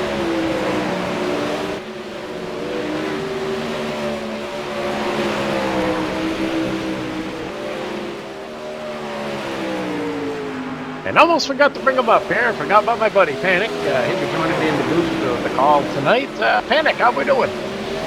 Doing good, doing good. How you lost? Woo! World of Outlaws sprint cars. How you feel about these things, Bob? They are a blast. The true World of Outlaw and iRace is the 410 machine, and I'll tell you, Panic, you can just snap the throttle just riding around here and pull the car right into a wheelie. The thing is unbelievable. A little bit less power in this 360 sprint, but still plenty quick. Yeah, those 410s are something wild. That's a whole different animal that I am never going to have the reins for, because that thing is insane. I'll tell you, it's good to be in the booth. Some laps in the previous 2 events, Panic, the Legends car, and had the 38 machine on track in that street stock race, and you really are working behind the wheel. My arms are tired already. I feel like I've probably been on iRacing for 5 consecutive hours after those 2 events. Yeah, it's definitely a workout. As here in this new dirt business, James Lehman is top of the speed charts right now in the 81 at a 14.16.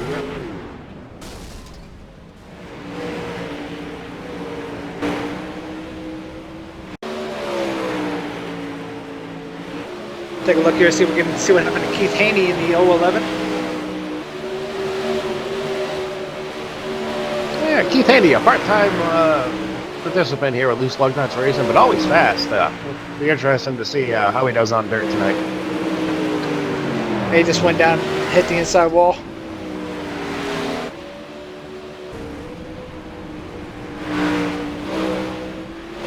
Yeah, watching that 25 machine tonight too. Jake Anderson. Jake came to us recently from another league. Pretty good guy. We spent a lot of time talking to, and he's definitely taken a liking to this dirt race. And been fast, and pretty much everything I've run with him. Yeah, he's definitely been fast. I've had to race with him before. Clean racer, very, very respectful racer. Seems to really adapt to this dirt thing like a duck to water.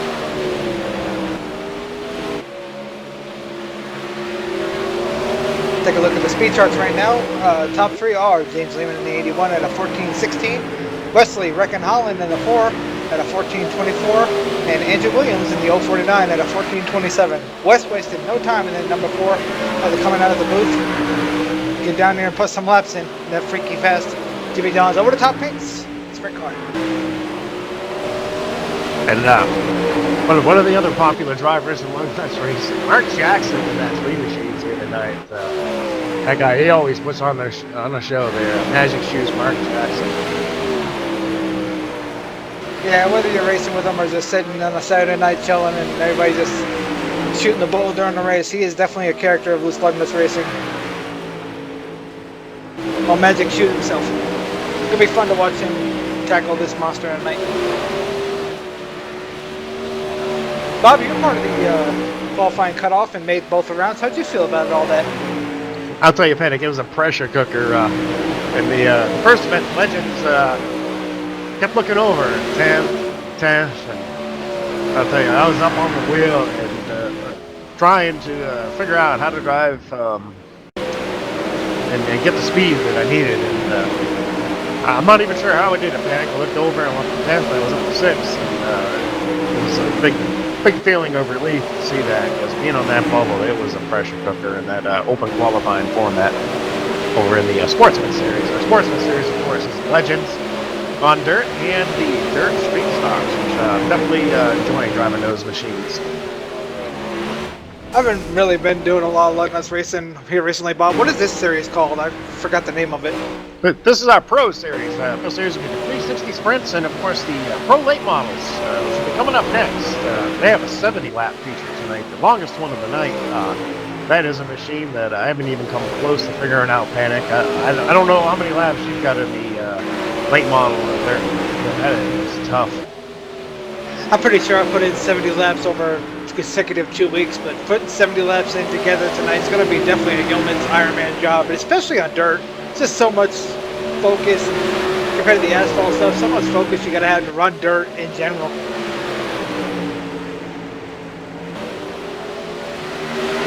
And I think the big thing too, Panic, I mean, we both do a lot of pavement racing. I've done a little bit of everything, the road racing and the ovals, and you know, we do have the dynamic tracks on the pavement side. They take rubber, you know, you've got the stuff offline, the tire marbles, the redust, you know, what have you, that builds up. And the track does change through the course of the event somewhat, but man, it does not hold a candle to how the dirt surface changes. This track is changing every lap, and that's a part of constant changing. Like you can see right now, watching Brian Trimble with 22. Just you see the cushion coming in, the rubber being laid down in the middle lane. It's just, he's only ran 25 laps in this practice session. It's just insane how much technology they put into this dirt and how much the track's changed compared to, like you said, the asphalt side. Yes, you might think you have it figured out. You're running, you know, a good line, and then all of a sudden you've got to be not only fast behind the wheel and good with the machine, but you got to be able to figure out where to go and read the track and the surface and adapt throughout the whole course of the event. That's I think the key to it. Me personally, I like when the track gets dry, you run the bottom, you slip and slide and everything. What about you, Bob? Are you a mudder or a dryer? With my experience level, I can't even give you an honest answer. I know near the end of the Legends race, there was two good distinct lines. Some guys actually watching the replay the Cure broadcast and found out that they were running way down on the bottom, the two lead cars, and I didn't really venture down there. I felt comfortable running up on that cushion, a little bit more like Kyle Larson, if you will. But I do like the track, slightly worn in. It's easier to read in final line to me, as opposed to just that clean surface. I agree. It's the same way on the asphalt, like you said. I like it when it's rubbered in, like 20 laps into the race. Just like dirt, I like it when it's like this. It's slicked up a little bit. You're starting to see two distinct lines going into one and going into three. And I did hear from the rule book that this is single car qualifying for the next round, Bob. Yes, doing a lot of experimenting with our format, working on logistics and such, and I'm going to try single car qualifying for the Pro Series events here tonight, just to see how that works. We won't have that same advantage fans at home watching as far as the pressure cooker going on out there, but a lot of drivers are having trouble getting good laps in the feeder series, the Sportsman Series, so we're just going to test that and see how that looks like and how it works. Got about 5 minutes left in this practice session. Before this ends, I do want to thank Luke Slugnuts Racing, Luke Slugnuts TV, Over the Top Paints, RaceGear.com, Motown Apparel, and the Wise Guys for putting all this together for us. Definitely a fun event, even for me personally, just to sit here and watch. I've had a blast just sitting here watching it. I couldn't imagine being Bob in the pressure cooker situation, or even Wes right now, who jumped out of the booth to go run this. I couldn't imagine being these guys trying to qualify a top 10 on something that just came out, what, a week and a half ago? Yeah, it's only been just a week and a half, still inside of 2 weeks, and I'll tell you, the whole world's on fire with the dirt racing. I've noticed when I go online, you can see how many iRaces are online, and that number is significantly higher since this release. Yeah, it most definitely has. Look at the speed charts right now. We got 4 minutes left in this practice session. James Lehman in the 81 is top chart right now at a 14.16. Second, Andrew Williams in the 049 at a 14.22. Wesley Holland in the number 4 is third at a 14.24. Fourth is Brian Tribble in the 22 at a 14.305. Fifth is Jake Anderson in the 25 at a 14.31. 00, Dave Johnson, who has been a huge improvement if you've watched him in the last couple weeks here on dirt, at a 14.32 is 6th. Keith Haney in the 011 is 7th at a 14.34. David Reynolds in the 046 is 8th at a 14.35. Mark Jackson is 9th at a 14.38 in the number 3. And rounding out top 10 right now in practice is Ted Quinzel in the 84 at a 14.41. Through the practice times right now, Jason Hughes is out of the show just in practice at a 14.43. He's got to find some speed in that 58 car, Bob. Yeah, Jason Hughes, Craig Covington, the Elder Covington, Happy Heavener, Matt Heavener, and Billy Wise right now on the outside, looking in based off of practice times. That will change, I think, once these guys get out there without the distraction of other vehicles and really get in the zone, if you know what I mean. Vanek and put these 360s through the paces for 4 laps by themselves. But yeah, the same rules apply. If you touch anything but the dirt, it's gonna be an X. So you also got to be careful. Even being a single car on dirt is a handful in itself. It sure is, and we're seeing the grip go away. In particular, over in 3 and 4 paddock, you can really see it getting shiny. So these guys will have to not only put down a good lap, but identify where they need to put that machine around the speedway, this half-mile Eldora Speedway tonight. You can definitely see it going away here. How do I do that? Definitely over in turn 1 and 2. Also, the cushion is gone in 1 and 2 compared to 3 and 4. And once I get that figured out, man, it's like a switch. We get a brand new racetrack to start the feature off. About 2 minutes left, a little under 2 minutes left in this practice session. And if you're an iRacer watching this broadcast, want to be a part of the action, check us out, Loose Slugnuts Racing on the Leagues page, also on Facebook, Loose Slugnuts Racing, that is. And if you heard us rattling off all those sponsors and want to be a part of that too, definitely let us know. And if you need a paint job, look up Over the Top Paints. Over the Top Paints and Designs. They do fantastic work. John Hendrick on Facebook. He will definitely hook you up with a beautiful race car to race against. Race in. That's right, Panic. If you're not going to be fast, look over the top. Over the Top Paints and Designs. Rounding out practice here, watching Andrew Williams in the old 49 cut his laps. Basically getting a little extra seat time here. So you're really not going to learn a whole lot here with this 1 minute left in practice and the track completely destroyed.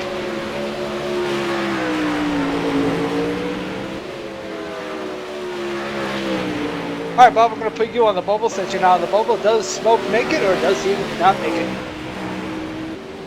Oh boy, I'll tell you, he's got a 480, and right now, 10th is a 418. I mean, he's got a 430, and 10th is a 418.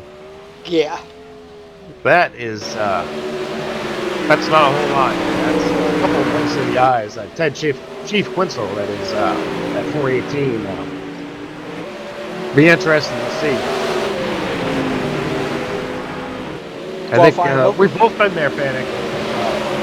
Been out on track by ourselves in that qualifying session and turned a lap that you couldn't believe we did. Both good and bad. Be interesting to see. I think definitely. Yeah. Congrats to Ted on making the top 10 in practice here after missing the top show 10 in last practice. Round. But it's, it all comes down to what they can do now, as qualifying is just beginning.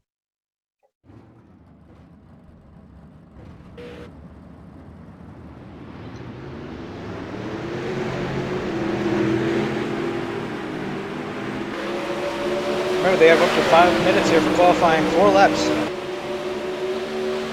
Yes, I'm in the watch mode, so I can actually see these guys. Tim, I think you can actually broadcast these guys qualifying, even though it's single car.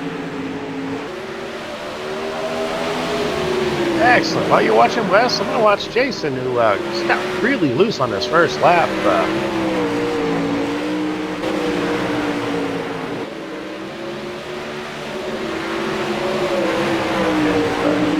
Jason now on his second lap, right in that slick spot again. He may want to move up the track a little, something there.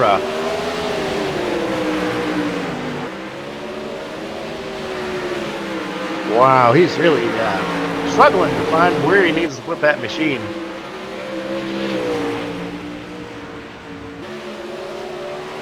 Right now, Brian Triple is your pole sitter at a 1463. Wes Holland is second with a 1473.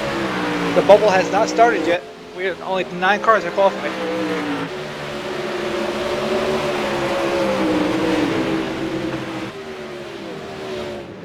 Tenth place right now is James Lehman in the 81 at 15.57.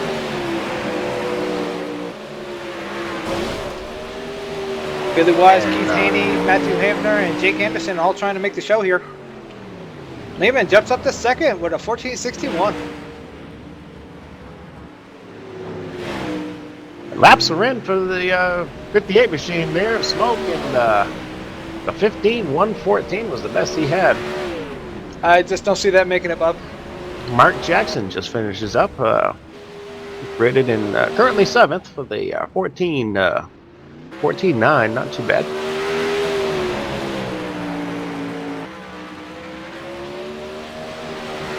Bill 46 said David Reynolds ran a 14.80 on his lap. He is 5th on the board right now. Billy Wise, Keith Haney, Matthew Hebner, and Jake Anderson all trying to make the show here with about 2.5 minutes left in qualifying. We have Jake Anderson on track now in the 25 machine, Tim.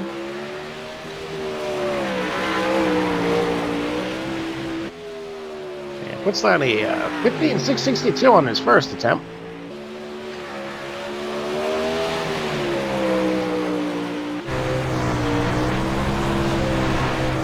And as we ride around Eldora with Jake Anderson, see how he does. I can see the machine really not having the grip he needs.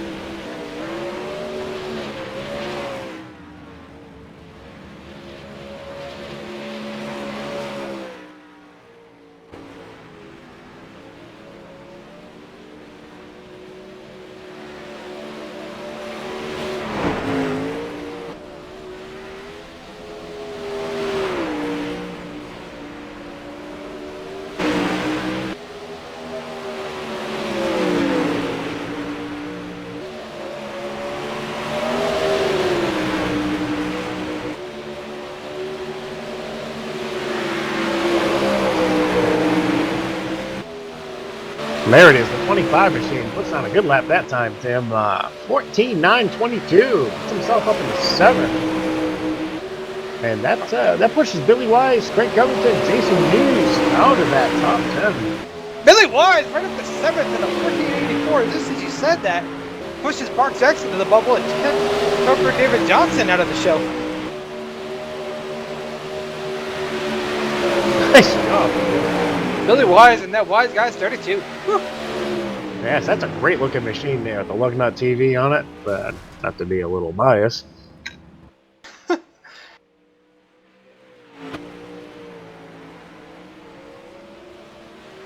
About 30 seconds left in this qualifying. You're looking at our top 10 here. Right now, the bubble is Mark Jackson and David Johnson. Looks like David isn't going to make it, Bob. Yes, and watching Happy Heavener on that 99 machine. Good to go. Clock is just about run out on him. I don't think he's going to be able to post the time good enough to get in either. 2-1 qualifying is done at Eldora. So, the 00 of David Johnson, the 96 of Craig Covington, the 58 of Jason Hughes, the 99 of Matthew Hebner will all head to the house and hope they make the Pro Late model.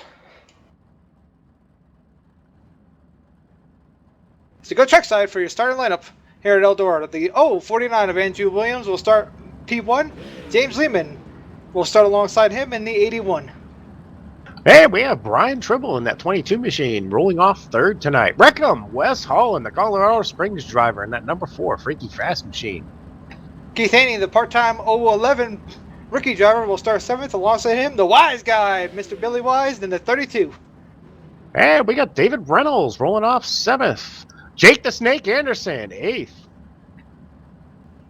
Rolling off 9th, Ted Chief Quinso. Good job to Ted. Didn't make the show last one. Will definitely make it this one in the 84. Alongside him, Magic Shoes, number 3 of Mark Jackson. And that is the final 10 for the A main tonight. Should be a hell of a show.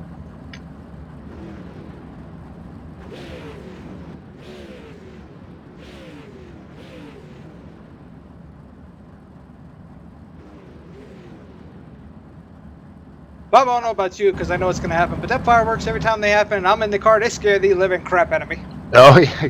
You kind of gave it away to the fans, but yes, it's an attention getter. I'm still not used to it. They don't spare any expense here at Eldora when it comes to lighting off fireworks. Not only do they have them after the race and the night races, but as you'll see here in just a few moments, we're going to have a few just to get things rolling in the right direction. Field is formed up behind the big pace truck. What do you think of that pace truck, Panic? The big four-wheel drive crew cab. I love it. I love it compared to the Mustang. I love the Chevy pickup. I think they should put it to the truck series all the time. I really do. I'd rather enjoy that one compared to the Mustang. I haven't seen the road course side yet, so, but I like the pace truck. And it got me again, Panic. Yes, ladies and gentlemen, welcome to Eldora. The semifinals here for the Pro Series. Remember, we got a Pro Series 360 sprints rolling off now. 2 pace laps. Panic. Hey, we got some guys doing some wheelies there in the backstretch too. Tony Stewart definitely spares no expense when it comes to Eldora. They're still lighting fireworks. Of course, when you're a 3-time, when you're a 4-time champion, you got that money, I guess.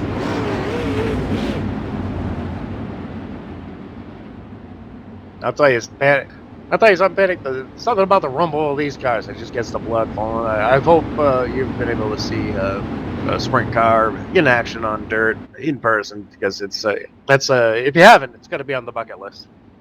Oh, they're definitely. I've seen these. I've seen the NASCAR Cup Series. I mean, it's just, and the NHRA stuff. It's just something about the race cars when they fire them up and the rumble going. It's just, whoo, let's go. Pace truck is off. Here we go. That's right. Pace X is off, and they are underway here at Eldora. Williams with a nice start. They're still side by side through the field as they work lap 1. 3 wide for second with Reckham on the middle. It's going to touch, and Broncos Tribble, he saves it. Wow, how did he get it? that back up. That was amazing.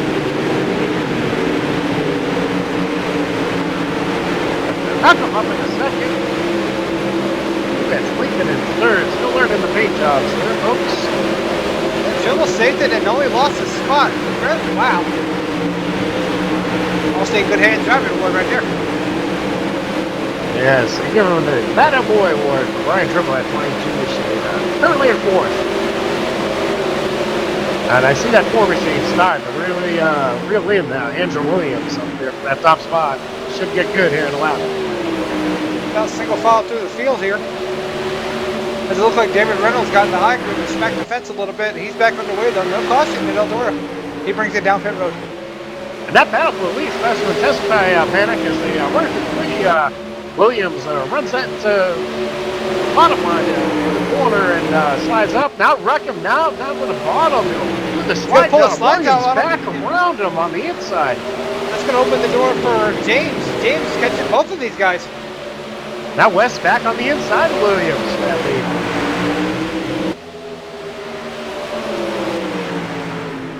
And here comes Williams back on the inside of Rackham as they head down number 3, almost making contact. Williams and Lehman did touch.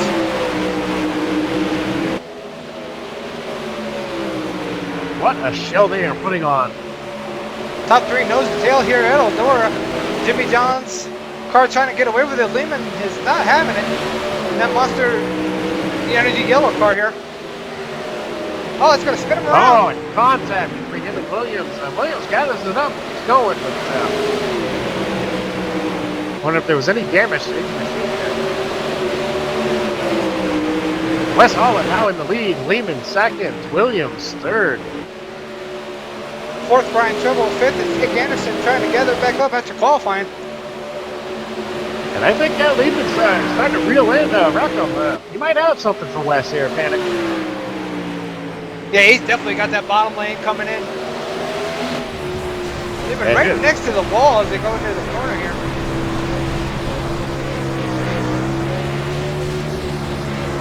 Lehman's trying his butt off here as we're on board. 2 to 6 lines here at Eldora. We're only 12 laps into this, Bob. Not even halfway yet. This already 2 to 6 lines in this dirt. You really see the change in the track starting to develop. Well, Wes sliding up high that time out of 2. Lehman's still committed to that bottom line. Wes is running kind of that middle line. But a car whipped off the wall there. As soon as you say that, he goes to the bottom a little bit, trying to take Lehman's line away. Lehman's still gaining ground on Holland. We're gonna battle, looks like the 5th or so. I'll look Yeah, back 25 at that real Anderson, quick. 22 in Tribble. Oh, Keith Haney. This guy's under a blanket for 5th. 4th. Haney gives Tribble a little love going in the corner. Thank you, sir. May have another. See ya. Well said.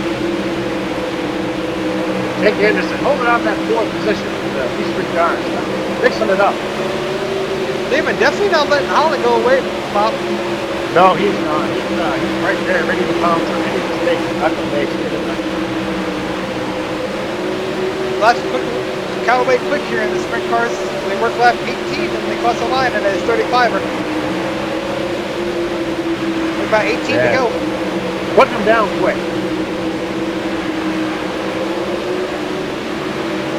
Bob, we're going to put you in Lehman's car. If you're him, do you go for it now or do you just keep doing what you're doing? You gotta pounce on any opportunity you have. Laps go by so quick, Panic. You get a shot, you gotta take it. These guys aren't catching lap traffic. David Reynolds and Ted Quinzel in front of them. As they go into one, the black cars. Really closing up on West. Look at him. Oh, yes, he is. Got a straightaway now away from making the a lap pin cars. on the inside as they work down the backside here. Touches West. Wow, West gets loose. There is such a thing as sprint cars sideways all the time, but he was loose. Lehman taking that top spot. How did Breckham hang on to that car? Wow.